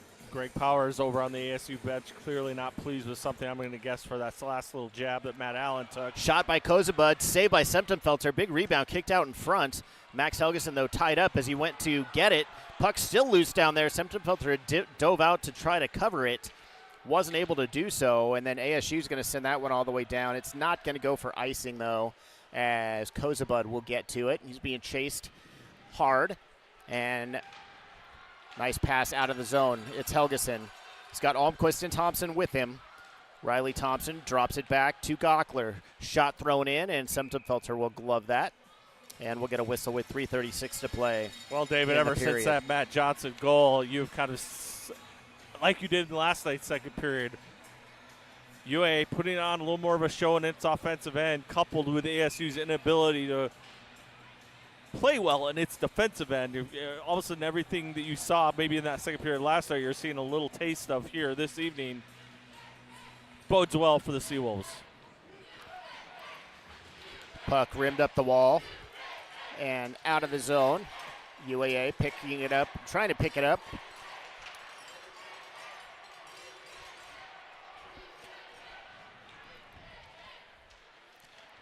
This seldom used fourth line on the ice right now. Puck rolls to the side of the Seawolf net. Caleb Huffman picks it up. And just tied up on that corner. Finally, Huffman with it again. Can't get it out of the zone. Schmagi kept it in for a second, but ASU will turn it right back. Orosh out of his net. He'll play it into the corner off a couple of sticks, and it's sent to Johnson. Make that Weston. He'll pick it up instead. Back to Osborne. Sent ahead to Tisdale. Deep into the zone.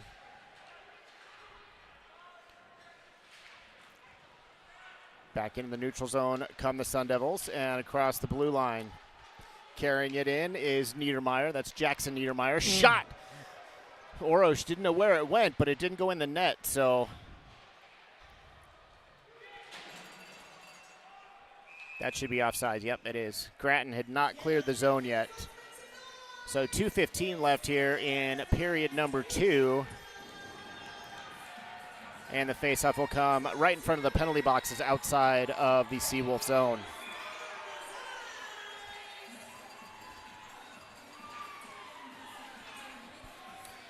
Off the draw, carried ahead by Gomez. He'll chip it deep into the Seawolf zone, or into the Sun Devil zone, I should say. Kept deep in the zone. Ty Murchison, first one to it, and then ASU will send that one down. That one will go for icing. Yes. It was slowing down quite a bit there at the end, so wasn't sure it was going to make it.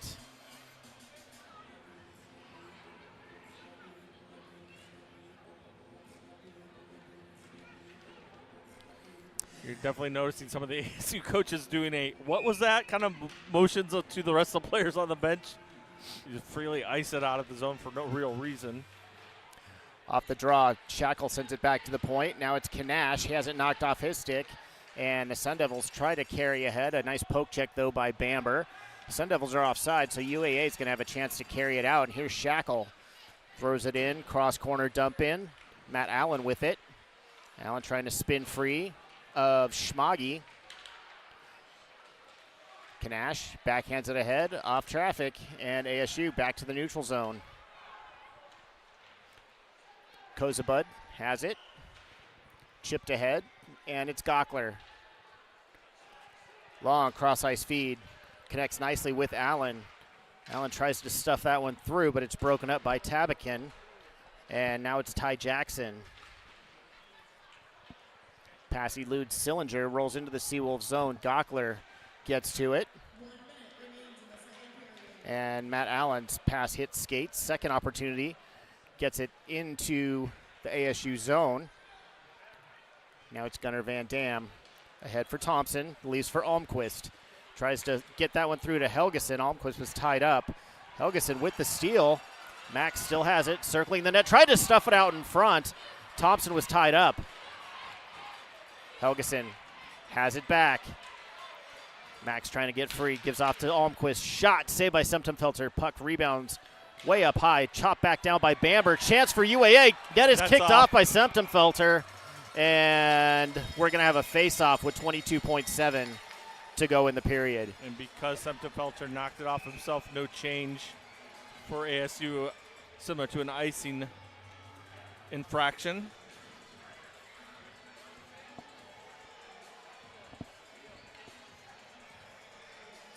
Second intermission, you're going to get to watch the on-ice activities, and then I anticipate having a conversation with Chad Anderson, former Seawolf defenseman, current head coach of the 10U Kenai Peninsula Hockey Association Ice Hawks.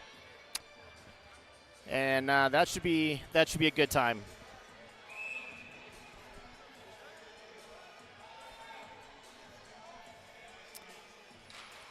Off the draw, ASU controls.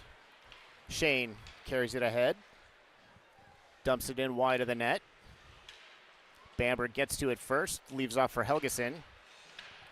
And it's chipped out of the zone as we're down to 8 seconds left here in the period. Right back in is Sillinger. Shot save made by Greg Orosh with a 1.5 seconds to go in the period. Greg making the motion like, hey, I did everything to play the puck. Why did we blow the whistle, Dad?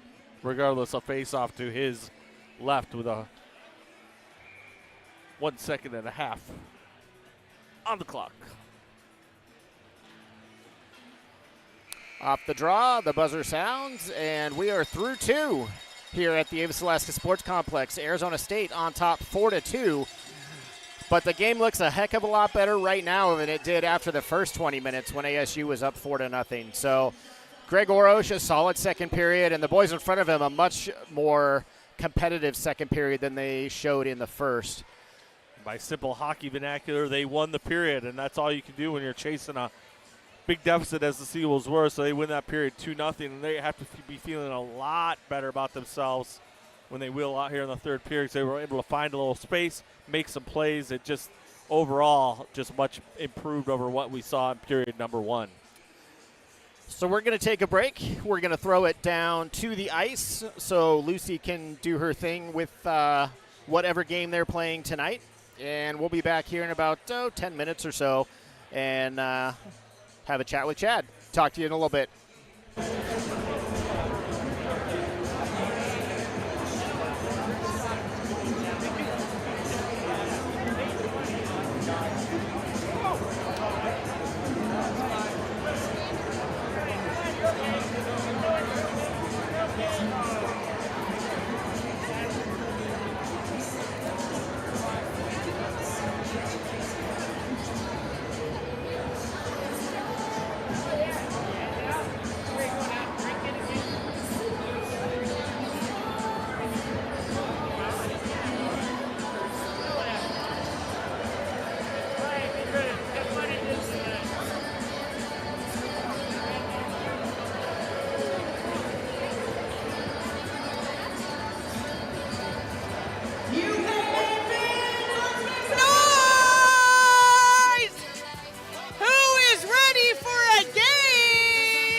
All right, over here on your right is going to be Paul.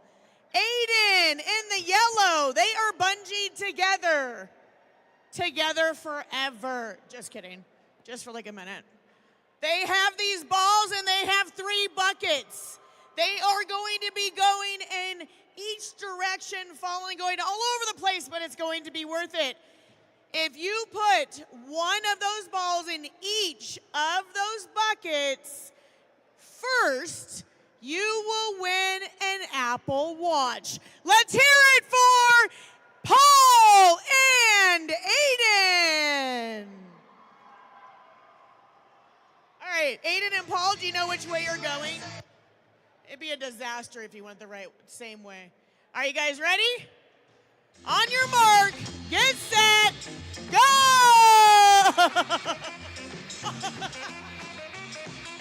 knew that whiplash was coming hard. Oh, come on, Aiden, use those thighs. Oh, yeah. Oh, yeah, Paul is going for the... Oh, uh-oh. He's found full body. Uh-oh. Oh! Paul won. Aiden won. They both have one ball.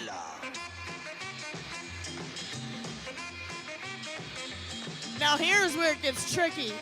You can see how you can get that. Now he's going to go. Paul, be strategic. Paul! Paul!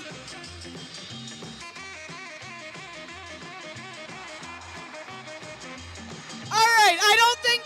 All right, Aiden and Paul. Aiden and Paul. Aiden, this is. All right. Uh-oh. Uh-oh, he's tied up.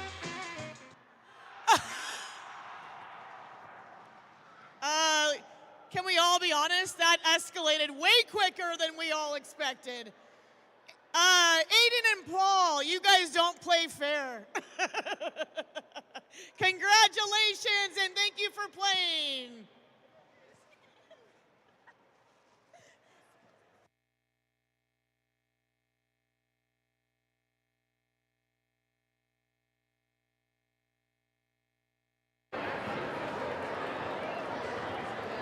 Let's definitely do that after work on Friday. Oh, Elise, I gotta go.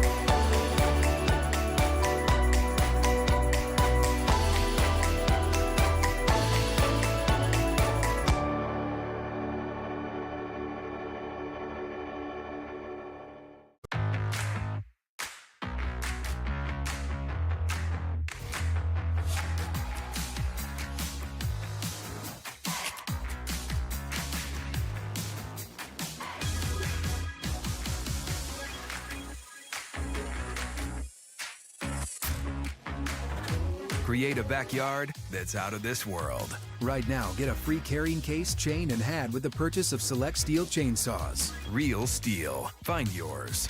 Let's definitely do that after work on Friday. Oh, a lynx, I gotta go.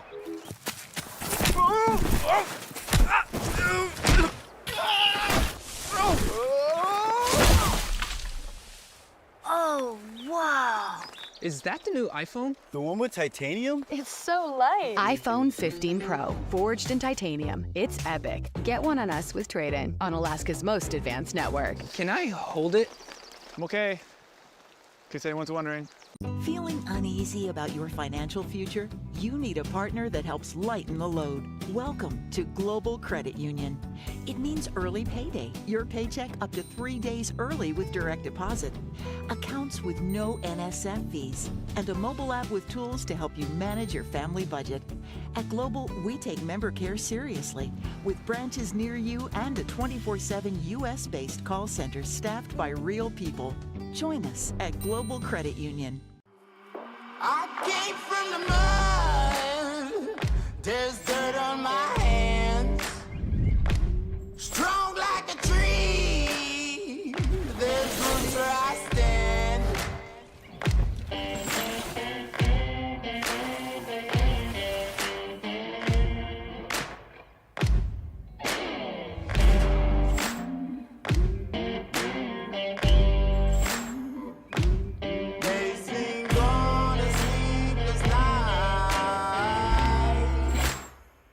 Catch me howling at the moon.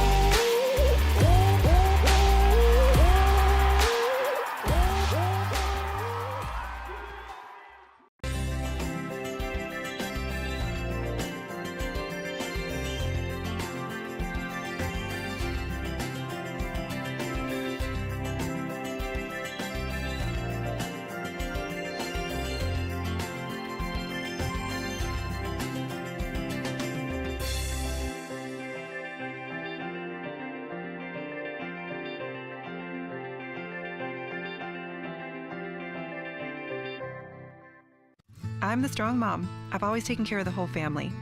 So when I was diagnosed with breast cancer, I knew I was going to have to be strong for them and for me. It was tough, but with AROC, I felt like I was on the good side of bad. It's not like a hospital, it's like a spa. And with so many doctor's appointments in one place, that's really nice. My team is friendly and upbeat, and when you're not feeling that way yourself, that really goes a long way. Anchorage Radiation Oncology Center. Hope is here. We've all been there. It's senior year and you have nothing but questions. Sometimes you just can't stop asking yourself, what's next? With over 100 degree and certificate programs to help you build a bright future, student activities and clubs to find your community, financial aid opportunities, and resources to help you succeed, the University of Alaska Anchorage has you covered. What's next? UAA is what's next. Apply today. Providence Alaska Children's Hospital has been caring for Alaska kids for 25 years.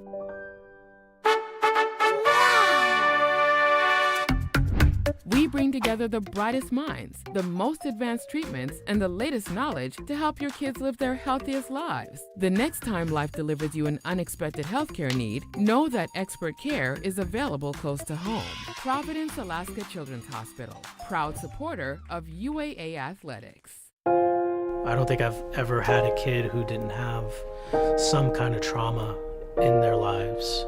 So to work in probation and have the opportunity to help a kid or help their family, process some of that, it really does help the rest of the community. I like to tell the kids, if I could make it, in spite of myself, you can make it.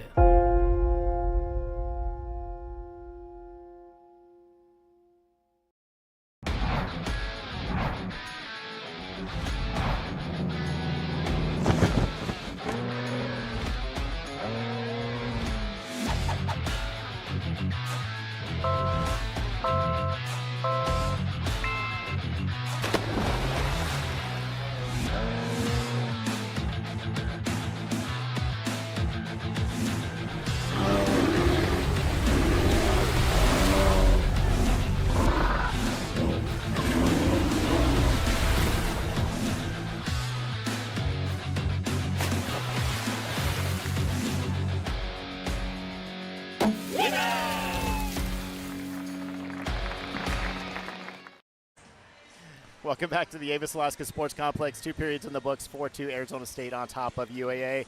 Pleased to be joined by Chad Anderson, former UAA defenseman. It's been a while, Chad. When was that? We were just talking about it. I think it ended out 06, 07 was our last season. Okay, that sounds about right. Yeah. Sounds about right. Now, you're up here, obviously, for the 10U hockey tournament that's going on right now, the state tournament. So I want to ask the first question of what are you guys going to do to beat Fairbanks or beat the Valley tomorrow? Oh, the Valley? Oh, man. We always battle it hard with those kids. It's a fun team. I like their coach. And, they're 10-year-olds, so tomorrow's a whole new day. Oh, you never know. Absolutely. It's like Ted Lasso said, be a goldfish. That's right. The 10-second memory, it's gone. Yeah. That's the greatest thing about my daughter being a goalie is she forgets immediately. It's like, move on, let's go get ice cream. Yeah, and that's a thing that you have to learn until they're our age, too. You got to figure it. Yeah, let's go get ice cream. Yeah, exactly. So, you're living down on the peninsula now. How much do you follow the program? I follow it not as much as I want to, but I'm super happy to see Kinger and Underwood and all those guys once we got back in here kind of keeping this thing going because that's our roots. That's what got me up here. Yeah. And it's great to bring the kids here tonight to see that Seawolves are still around. And we're up here 2 weeks ago for a little tournament. We were playing you guys, and we got into the locker room. And we follow enough to where Coach lets us in there and show these kids that all these kids that play, all the students that play, even on the game tonight, they all started from the same U10 program somewhere across the country. Everybody was a little seed at one time, and this is still a great facility, great place to come play. And, the coach in Shasby and his coaching staff, they've done such an amazing job of really trying to bring the youth into it here. You can see, obviously, your team's here tonight. My daughter's team's here tonight. We've got 12 U's here tonight. They come every game. Yeah. And they really get such a great experience out of it because they're right down there on the ice with the players. They can high-five them as they come off. Yep. Not something they could really do when you played at the Sully. Yeah, it's a little different. And I'll be honest with you, I was a little kind of taken back when we lost playing at the Sully and kind of lost a couple years. But coming to this new venue has really amped up some of the energy too, especially at that smaller level where the kids are right there. Everybody gets involved, and it's great. It's going in the right direction. You know, I think everyone last year when we found out, not only is the team coming back, that was awesome, but finding out that this is where we're going to play. It's a matter of how are we going to do this as a D1 program in a rink that seats only about 700 people. But I tell you what, they've done a fantastic job. There's a student section now, which didn't exist at the Sullivan Arena. Yep. All the people around the glass, they pack the house just about every night now, and it's great to see. Yeah. It would have been nice if you guys would have had that support when you were there. You know, yeah, we did, though, honestly. It was just a bigger venue, right? We had the same support, but it was in a bigger seated rink. It was a little more open, and it's just great to have it back and that it's still there and it's still coming. And, you know, the coaches behind the bench have remembered their roots, where they came from, and are bringing the same thing they experienced when they were this age. That's what they're showing right now, and their kids are here, and our kids are here, and it's where it all starts. Exactly. You know, when you were playing, you obviously were in the WCHA days before it broke apart into the NCHC and everything else. So you got to play in the good WCHA with Minnesota and Wisconsin and whatnot. Yeah. Playing the independent schedule and looking at the schedule that Matt has put together this year, and the schedule he put together last year was decent, but the one that he put together this year, what would you have thought if you'd seen that and said, wow, we're getting to go to Wisconsin, to Penn State, to Providence, you name it?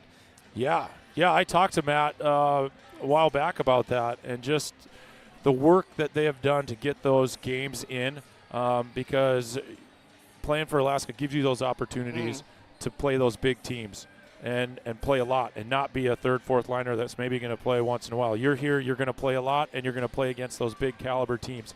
And to be able to compete, and I mean, they've had some big wins this year. Oh yeah, you know, absolutely. There's games that they've won they had no business winning. Yeah, and it's great. Yep, and it's great. That's what these coaches are doing. That's what this program is, providing a pathway for these kids to succeed against good name teams. Yeah. And what could you ask for? Chad, I appreciate your time. Yeah, dude. Good luck tomorrow. I really want to see you beat the Valley. Yeah. We're going to try to beat Fairbanks for you. Right on. But thanks for coming out. Hey, we'll see you around the rinks. Talk to you later. Okay, thanks, Dave. Absolutely. Chad Anderson, former Seawolf. We'll be back with more Seawolf hockey. Well, right now, players are back on the ice, so we'll let you off the hook that easy. Okay. All right. Thanks, Chad. Yeah. That was.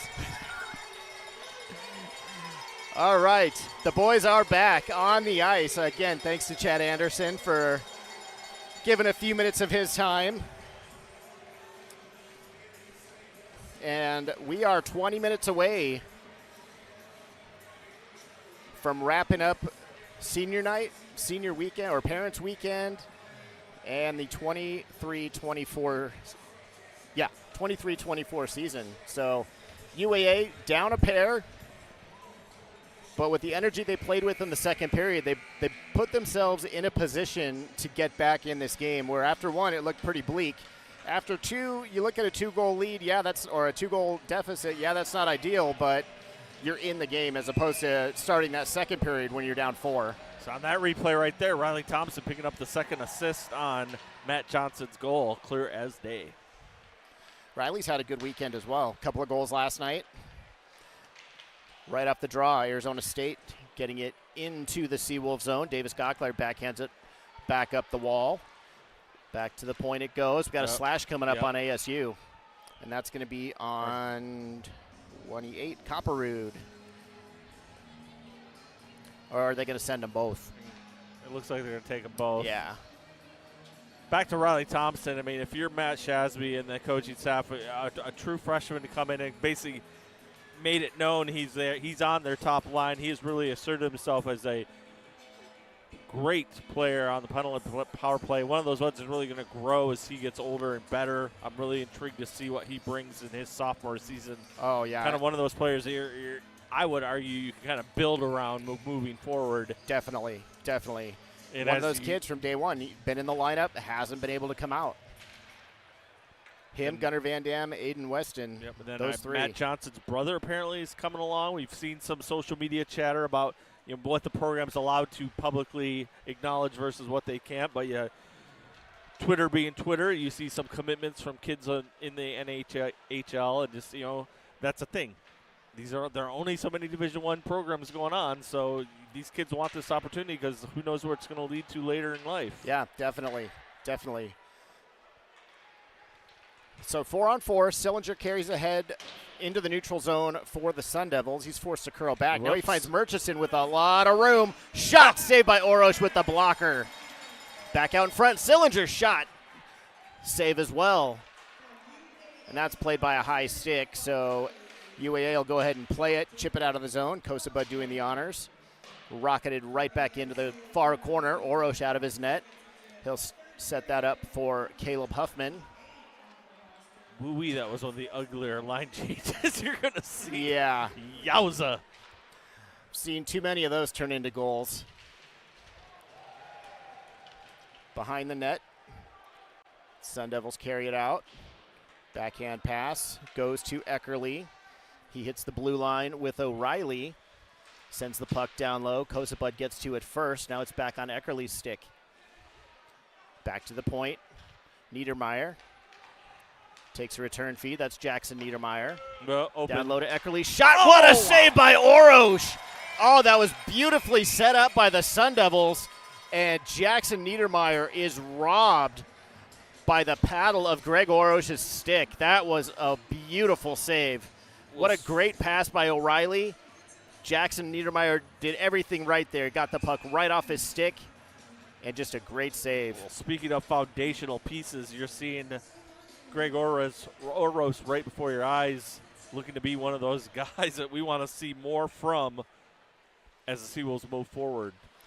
Yeah, one thing that UAA should be pretty comfortable with going into next season is their goaltending.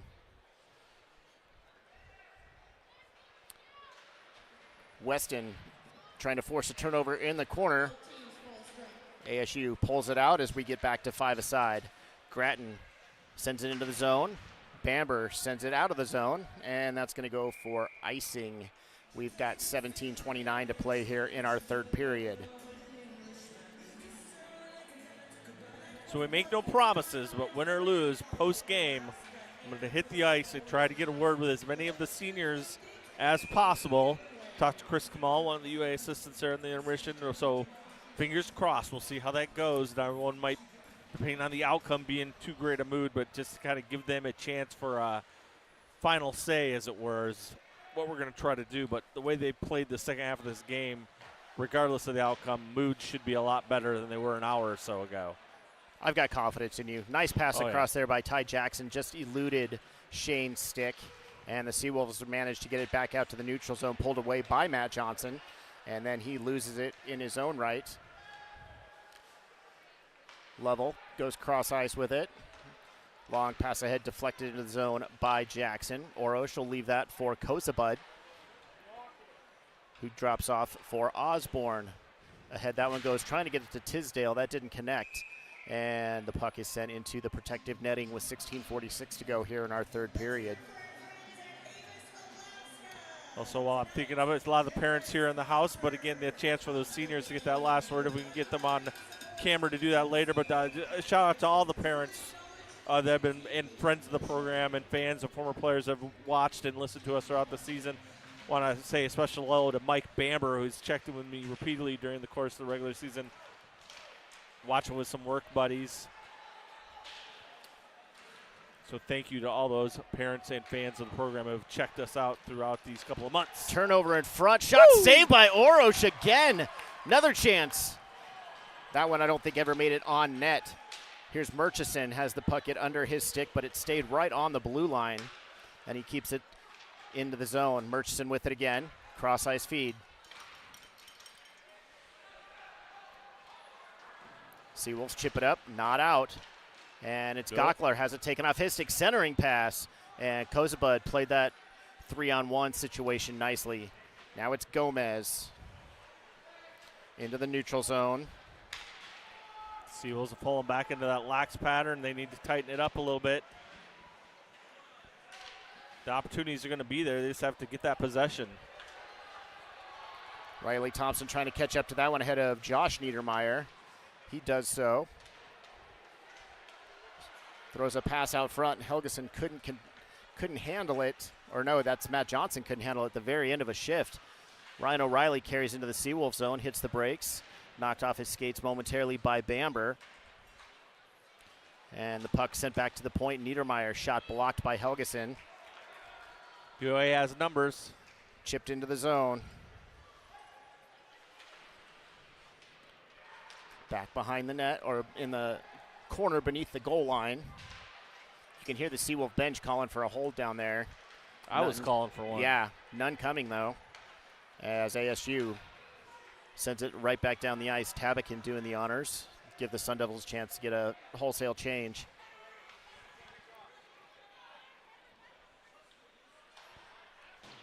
Puck sent ahead, deflected in by Kanash. Nope, they're going to say it didn't touch him, so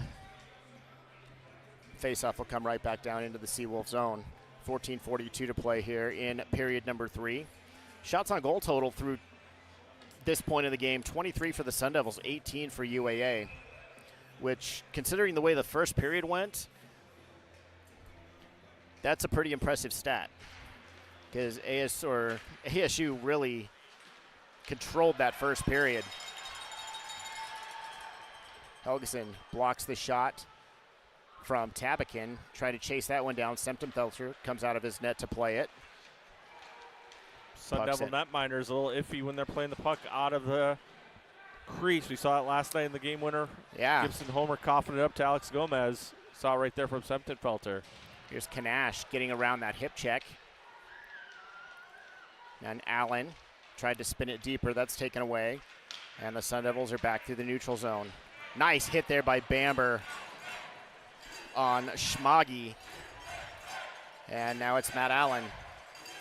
Sent it deep into the UA or the ASU zone. I don't know how many times I've done that this weekend.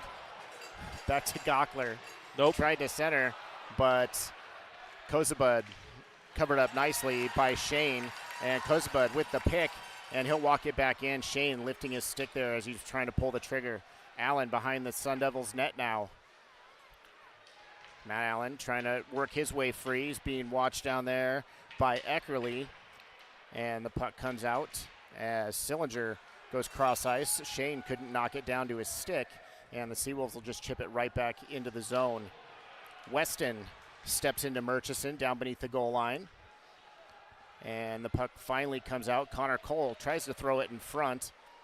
Nobody home, though, for the Seawolves. Puck banged off the half wall, and ASU back into the neutral zone. Puck eludes Aiden Weston. He and Shane come together, and Weston gets it out of the zone.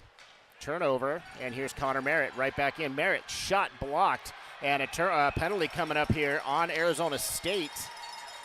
So UAA, once again, will get a chance with the man advantage. Comes at 7-11. It's going to be a trip against Josh Niedermeyer.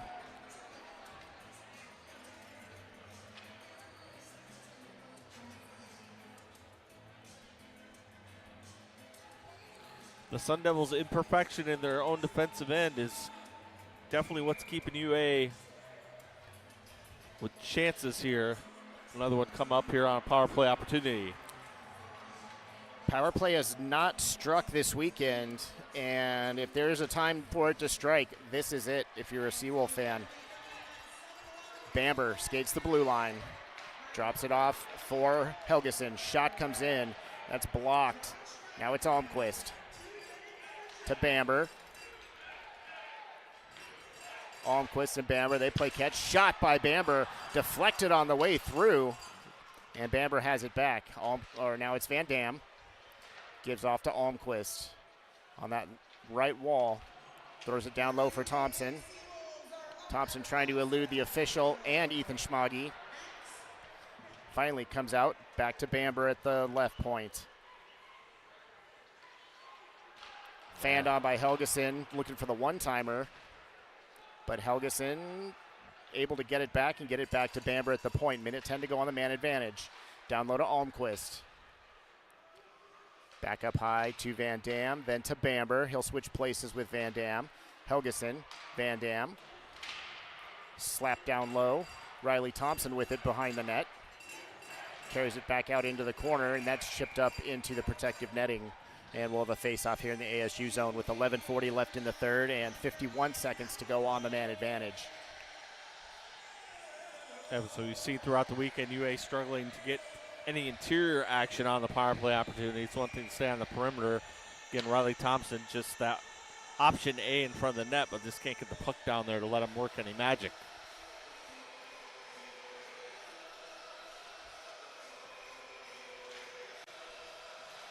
Off the face-off, Sun Devils rifle that one the length, and Greg Orosh will step out of his net to hold it up for Carson Kozabut. Aiden Weston up the far side. Nice poke check by the ASU defender right at the center ice stripe, and it's sent back into the Seawolves zone for Davis Gockler to chase down. He'll leave for Kozabut, and we'll try once again. Here's Gockler, poked at the blue line, and it's sent right back down the ice, and that'll just about do it for power play number 5. Maybe one more rush here for the Seawolves. Kozabut gets the blue line, sends it deep into the zone. Connor Cole with it, tried to center.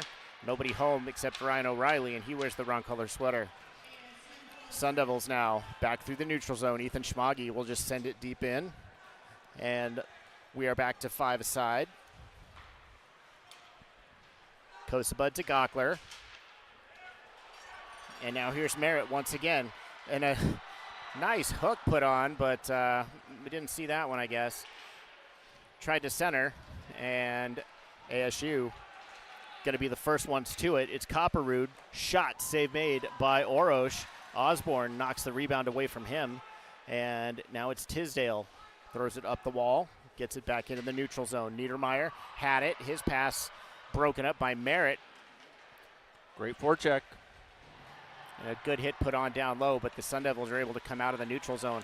Tisdale puts on the hit right at the blue line, and the Sun Devils will send it all the way down the ice. Icing is waved off as Caleb Huffman starts play the other way for the Seawolves. Here's Kanash. Kanash walks in, shot. And not sure if Semptimphelter had to make a save or not, but we are going to take a break right now. It's timeout time. We'll be back in just a few moments.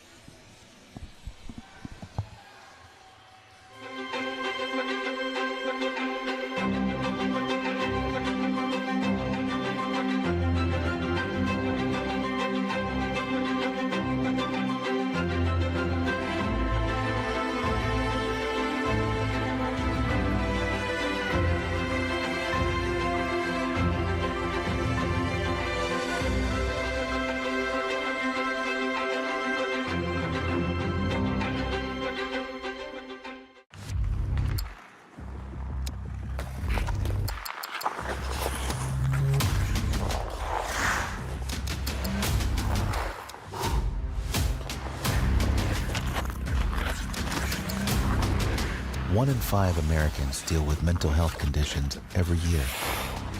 No matter who you are, it's okay to ask for help. So don't wait. Primera Blue Cross, always in your corner. Welcome back to the Chuck Holman Ice Rink here at the Avis Alaska Sports Complex. That was the final TV timeout of the season. All the memories. I know. We've had some good ones this year. The faceoff will come up deep in the Sun Devil zone to the right of TJ Semptimphelter. Hasn't had to be spectacular tonight, but he has made a couple of big saves to keep this a 4-2 game.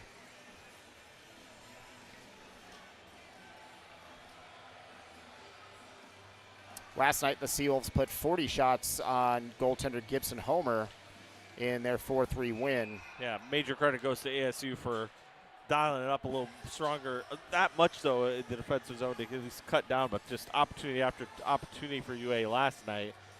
Tonight, the Seawolves definitely have to grind for every chance they get.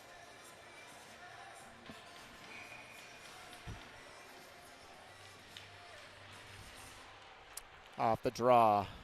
Sun Devils send it behind their own net. Porter Shackle on his horse trying to catch up to it. And UAA pulls it away. Shot by Kanash. That hits traffic in front. Never made it on net. And then ASU will send it all the way down the ice. Icing is waved off as going in hard on top of the puck was Gunnar Van Dam, and he had a little bit of help there going in hard from the stick of Benji Eckerly in the skates. Bamber with it now for the Seawolves. Chips it ahead. Matt Allen couldn't control. And it's sent back to Eckerly. He's able to get it out of the zone. And then rifling it right back in is Riley Thompson, who takes a high hit from Ryan O'Reilly. Gockler with it for the Seawolves. Kozabud tried to send that one into the zone. It hit an ASU player. Now Helgeson back in. His pass pops up in the air to Almquist. Gets it back. Shot saved by Semtenfelter. That was a good one on the shot by Gockler. It was diving there at the end, it looked like. Semtenfelter definitely has something to say to Alex Young. Either he was in his way or helped him somehow, but right there, a little stick tap. Thanks for something or thanks for nothing. Yeah.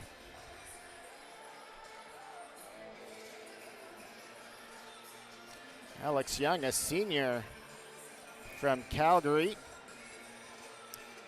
I believe he's the only Canadian in the lineup tonight. Oh, no, Ty Jackson. Ty Jackson was the only Canadian in the lineup last night for ASU, if I remember right from the lineup sheet. Caleb Huffman slaps it ahead as the Seawolves counter 2-on-2. Almquist, centering pass to Max Osborne, who had jumped in the rush. Helgeson a shot. Didn't get much on that as it was fluttering down there. Now it's Helgeson. Centers it up front for Almquist. Still loose. Helgeson tripped by the goalie's pad. And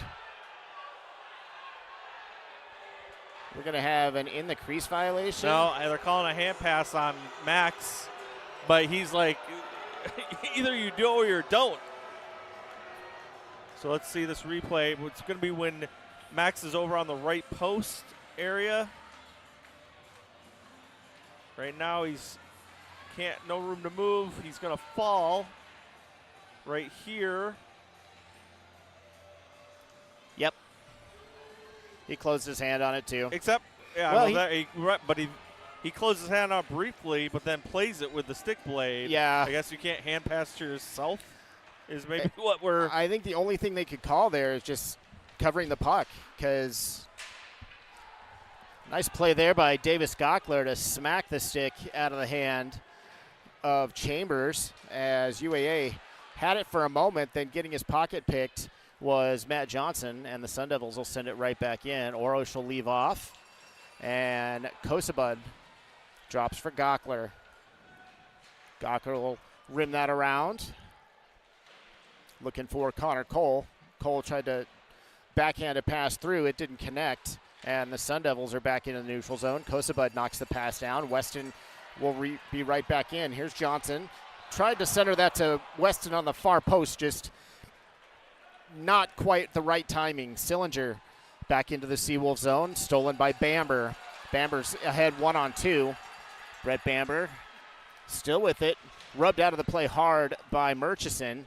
And Murchison picks up the puck on the far corner. Porter Shackle steps into him as Connor Merritt gathers the puck back in his own end. Gunnar Van Dam rims it right back around to Merritt, who goes ahead with it to Tisdale. Tisdale hits the blue line. Left to pass out in front. Two Seawolves trip over each other. Center out front to Merritt. Shot saved by Semtenfelter. Puck sent down low. That's Gomez working down there with Merritt. Puck sent up the wall, kept in by the Seawolves. Merritt with it again. He's dumped behind the net. Puck finally comes free from behind the net, stolen away by the Seawolves. Tisdale throws it back down towards Semtenfelter, and he's just going to glove it and hold it for a whistle. 6:04 left in this one, 4-2. Arizona State on top.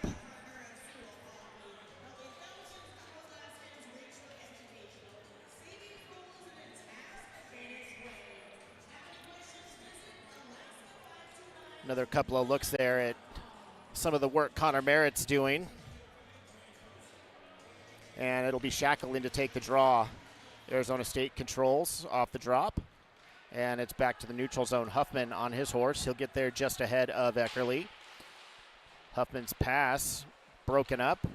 Porter Shackle had it recovered, and then Eckerly had it back, and he's stepped into. Shackle gets dumped in the corner.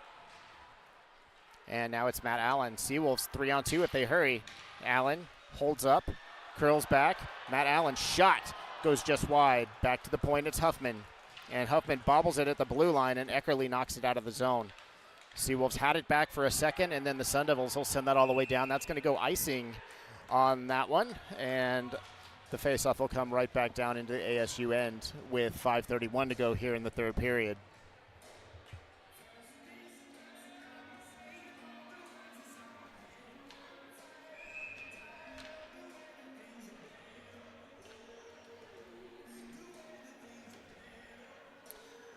Face-off to the left, or the right of the Arizona State cage. Arizona State pulls it back. Back to the point. Shot comes in. That hit a body. And now it's Kozabud. Throws one softly on net. Trying to get a deflection there in front was Helgeson, not able to get a stick on it.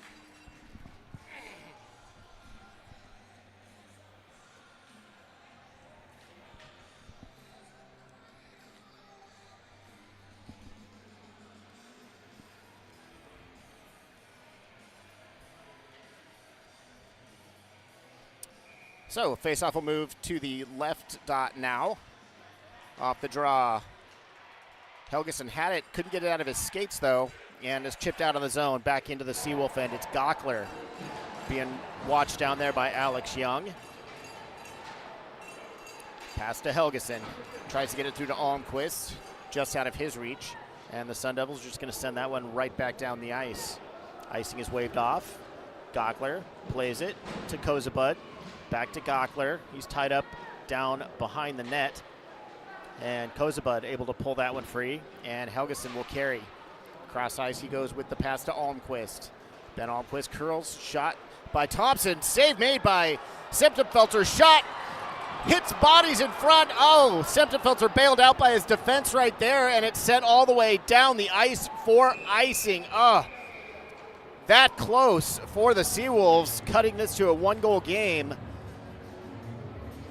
But Arizona State defensemen clogging up the front of the net and making at least one save right there, possibly two saves. So credit Alex Young with a pair of saves. And we're going to have a timeout called by Arizona State following the icing to give their boys on the ice a chance to catch their breath a little bit.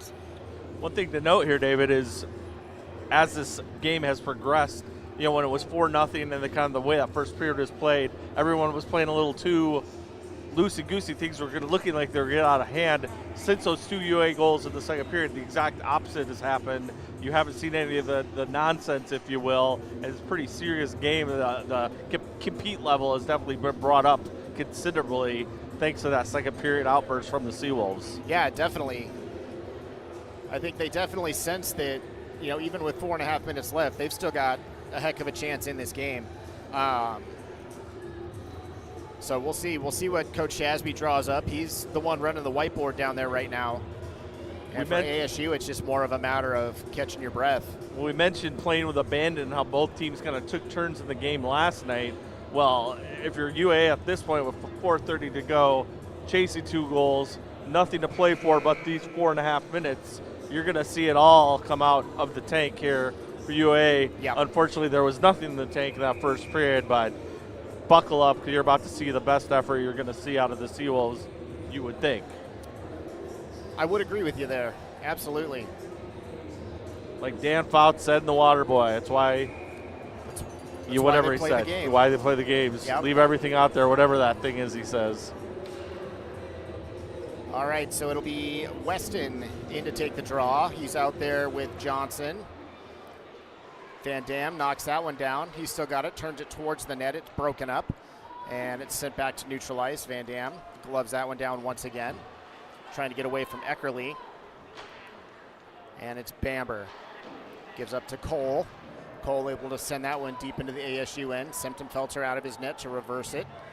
And that clearing attempt cut off right at the half wall. Connor Cole, his shot off the side of the net. Ryan O'Reilly down there for the Sun Devils, and it finally comes out and is iced again. And Brett Bamber will win that race. And the faceoff will come back into the ASU zone with 3:50 left here in period number 3. Down here on the goal line where Greg Oros is still in net, you've yet to see him make his way. Now he is making his way to the bench, which is what I was wondering. UA did have possession down there for a few seconds, but Greg had made no moves to the bench. Wait for this whistle and the icing. Now he's out. 6 attackers in the offensive zone for the Seawolves. I will say that was impeccable timing by you. Pretty good, eh? Yeah. Off the draw, maybe.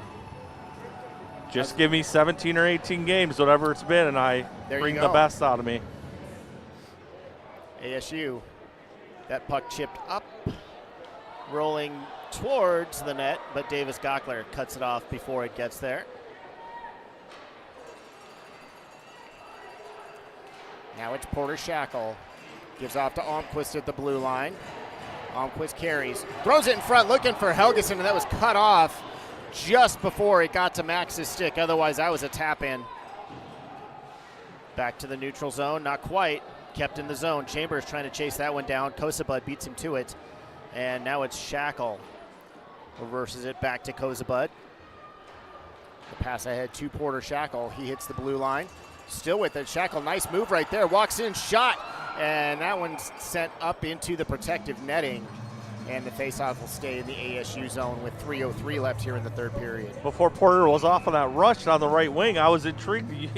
The Sun Devils had 2 forwards playing forward, if you will, on the in the defensive set there. You would think they would fall back and kind of almost allow UA to enter the zone, but they kind of tried to clog up the neutral zone, but it didn't work that time. Another faceoff coming up in the UA attacking zone. UAA has used their timeout, so we're out of timeouts for both teams.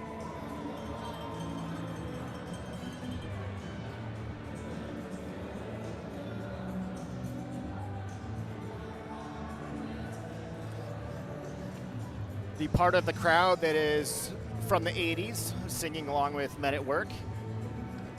Yeah, it's a little bit different vibe. You know, last night, whatever that was, we packed a few more people in here than we have today, but nonetheless, people have made noise and have really did help the Seawolves in the second period as you know, if you want to call it a comeback, but they definitely just played much better, and they had these people on their side. I think they still do, but just still not as vibrant and lively an audience.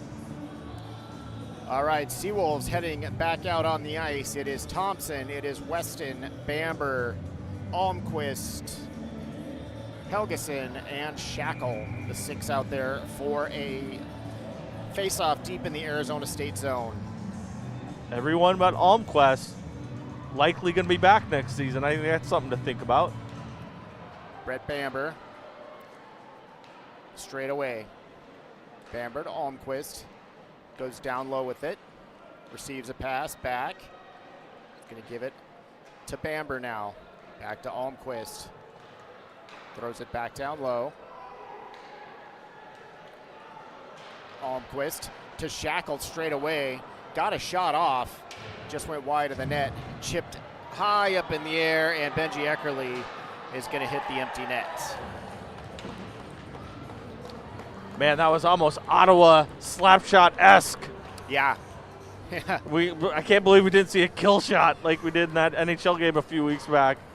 Talk about nonsense. But again, credit ASU for sticking to it, but also just, you know, UAA made a game of this when in the first 20 minutes it didn't look like anything good was going to happen.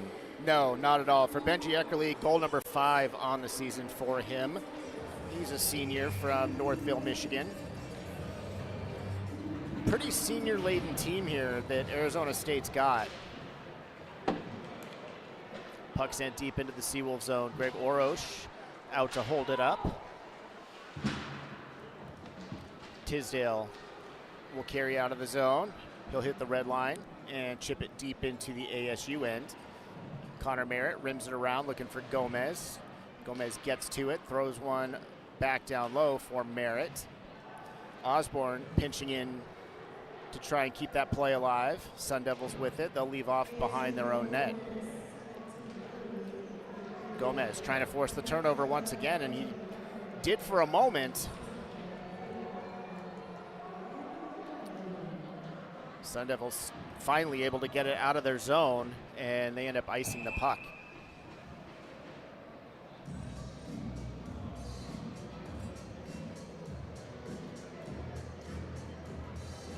No, if you want to bookmark something or think about it, I mean, that empty net goal doesn't go against Orost, and he came into this game and has asserted himself, and we mentioned it earlier, foundational piece indeed between him and Whale and whatever's coming up the pike. Bryant Marks is the name that is on the NAHL Former website. Colony Knight and Kenai Brown Bear playing in Texas right now in the Annal. Copperwood sends a shot wide of the net as we're down to 1:20 left here in the third period. That one's set all the way down and wide of the net by Gockler, so that'll bring the faceoff back down into the Seawolf zone. Yeah, so Arizona State next year goes into the NCHC, like you mentioned, I believe it was last night, and they've got 10 seniors on the lineup sheet tonight, so that's half of the players dressed tonight are seniors. So tough road to go in to the NCHC with a young squad. But I think ASU will probably be just fine. And they have the financing. They have become a destination, obviously, in the college hockey world. So if you're one of those NCHC Midwest schools, the Omahas, the Western Michigan, you're looking for that trip to Arizona, probably in the dead of winter. Yes. Shot save made by Semtenfelter. Tisdale with it back, goes cross ice. Gockler has it as UAA is forced to retreat to the neutral zone. Tisdale has it taken off his stick. Gomez back on the ice. Puck sent ahead by Kozabud, got away from Tisdale as we're down under 30 seconds to go here in the third. Tabakin carries ahead for ASU, has his pocket picked by Johnson from behind. Johnson trying to get that one out into the neutral zone. He does just that. And with 12 seconds left, ASU going to send one more pass ahead, but that is going to do it. 5 seconds left. Bamber's going to eat it right there in the corner, and that is going to do it. 23-24 season comes to a close with a 5-2 loss. However, that being said, UAA closed out the season winning 9 out of 12. And they improved on their win total from last year by 7 games. And that number right there in its own right is incredible. So a team that only in its second year of existence, winning 8 games a year ago, and with the schedule that they played this year, to increase that win total by 7 games, that is incredible. Great job by these players, great job by these coaching staff, and nothing but bright things in the future here for this UAA program.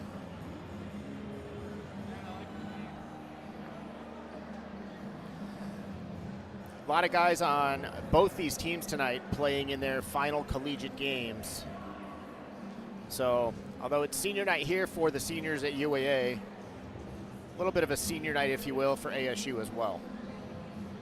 Yeah, certainly a lot of emotions for a lot of these young men in terms of these, what their future holds, whether they're going to play competitive hockey ever again, get paid to play, or make their way to the recreational, high-level recreational leagues. But some people just go to work once they're done with their collegiate experience and just make a life doing whatever they're going to do. So, again, a lot of different emotions going through every one of these guys, even for the guys coming back.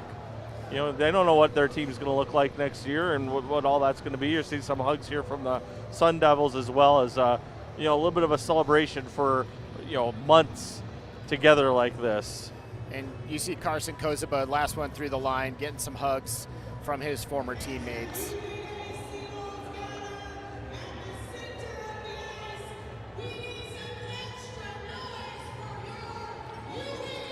So, David, this is going to be a little tricky, but I'm going to try my best to see which one of the 7 I can gather first and try to get the word out that we're going to try to get as many of them who want to talk. Yeah, that is going to be a trick, like you said. So, let's see. I think you might be able to get Carson Kozabud first. Oh, they're going to do a lap. They're going to do the lap. That's going to help you, I think. Could be a little bit.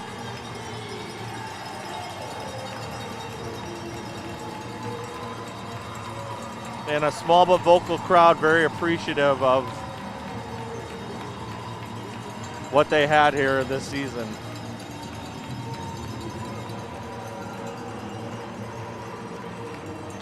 And as he does, Brett Bamber leading the boys around the ice. A bittersweet victory lap, but a fantastic thank you to the crowd.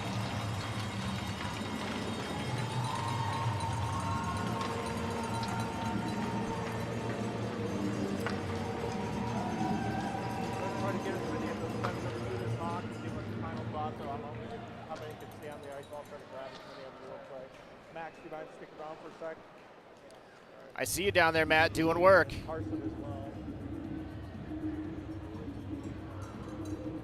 Carson, will you stick around for a second? Do you mind talking to me real quick? All right. All right, got Carson. Yeah. Let me do this first. Yeah, good. So I made my mission, Carson, to kind of get as many of the 7 of you, win or lose, to kind of get your final thoughts and just some thoughts in general.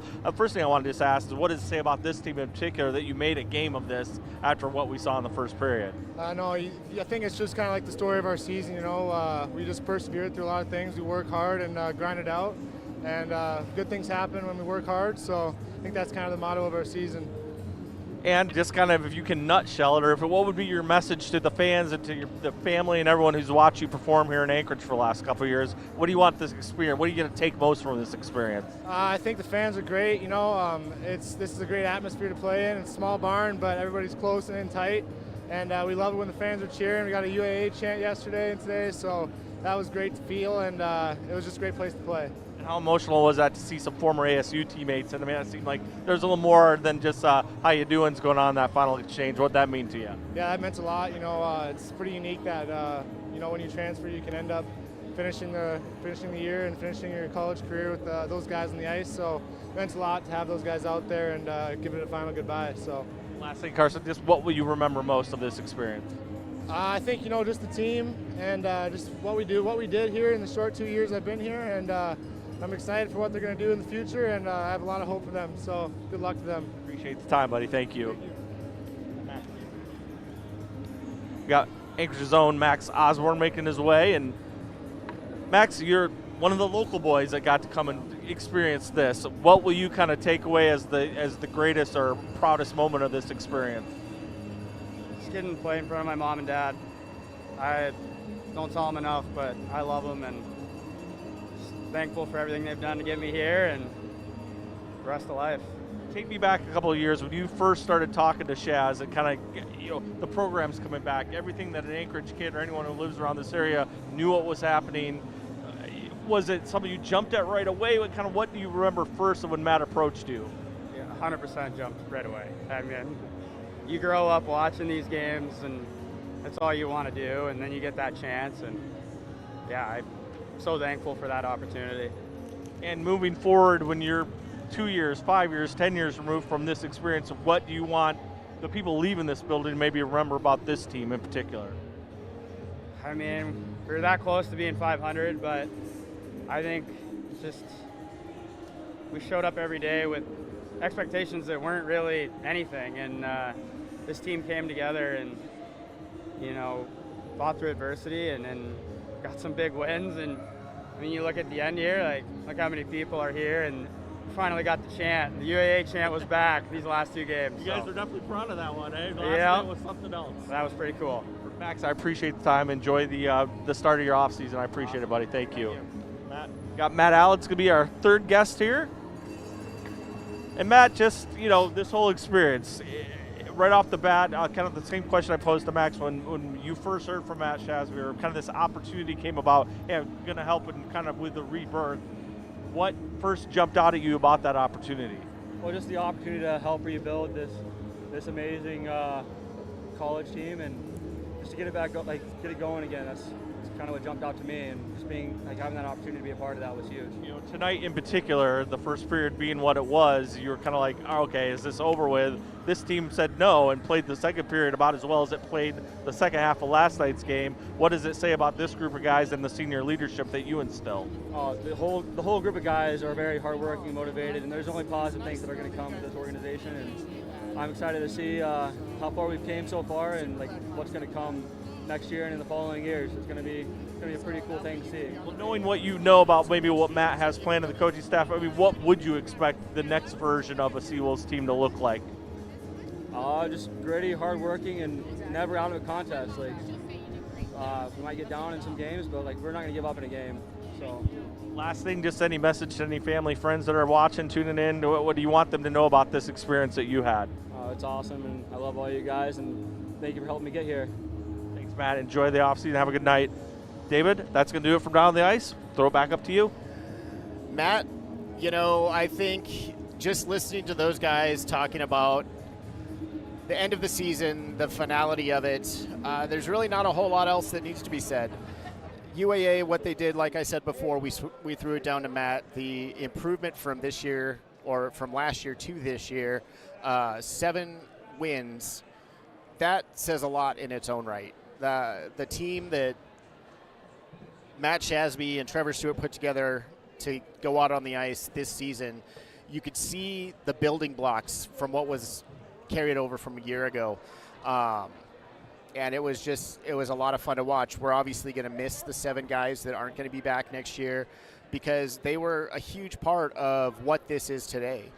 And they've laid a groundwork for what these fans are going to start to expect. And let me just say this, I mean, there are some irons in the fire that aren't public, that are behind the scenes about true growth and what that may look like, and what we may see here in season 3, in season 4, or in the future. There may actually legitimately be one where several years ago we thought this was never going to happen. So again, we'll see what the offseason has in store, but if you're wearing a UA sweater, you just left the ice, you should be proud of a lot of what you accomplished this year. Extremely, extremely proud. I know as the broadcaster with you, I am extremely proud of what these guys did this year. And, I want to send out a huge thanks to Jerry Levine and the entire crew who gets us on the air on a nightly basis when YouTube's working. And, they're fantastic. Well, Have to watch Mike Niederbrock and Cody on the cameras, because you never know when it's going to turn on. It's been a real pleasure. It's truly a lot of fun. As I joked with Matt Shasby in the pregame, allowing an old sports writer friend of his to have this kind of a second or third act to help tell his team's story means a lot to me. I'm very appreciative, and look forward to doing it again if they'll have us back. Absolutely, and I appreciate all of you who tune in and watch, and when you do come to the rink, you stop by, you say hi to us. You humor us by telling us what a great job we do, and we appreciate that. But keep tuning in next year. It's going to be a lot of fun, and I got nothing else. Thank you. Thank you. Good night.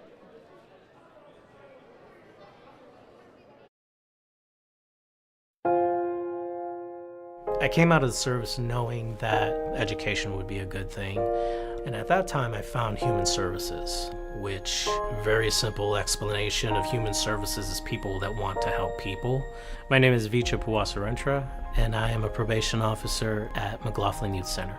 UAA prepared me working in the behavioral health field by offering a variety of classes that basically teach you the fundamentals. My name is Holly Scott. I work in care coordination. What I do is find the essence of a person. My message and my mantra is never take away a person's hope, because it might be all they have. You go into this field because you care about people, you care about your community, and you want to help. And so human services to me opened that door to start helping.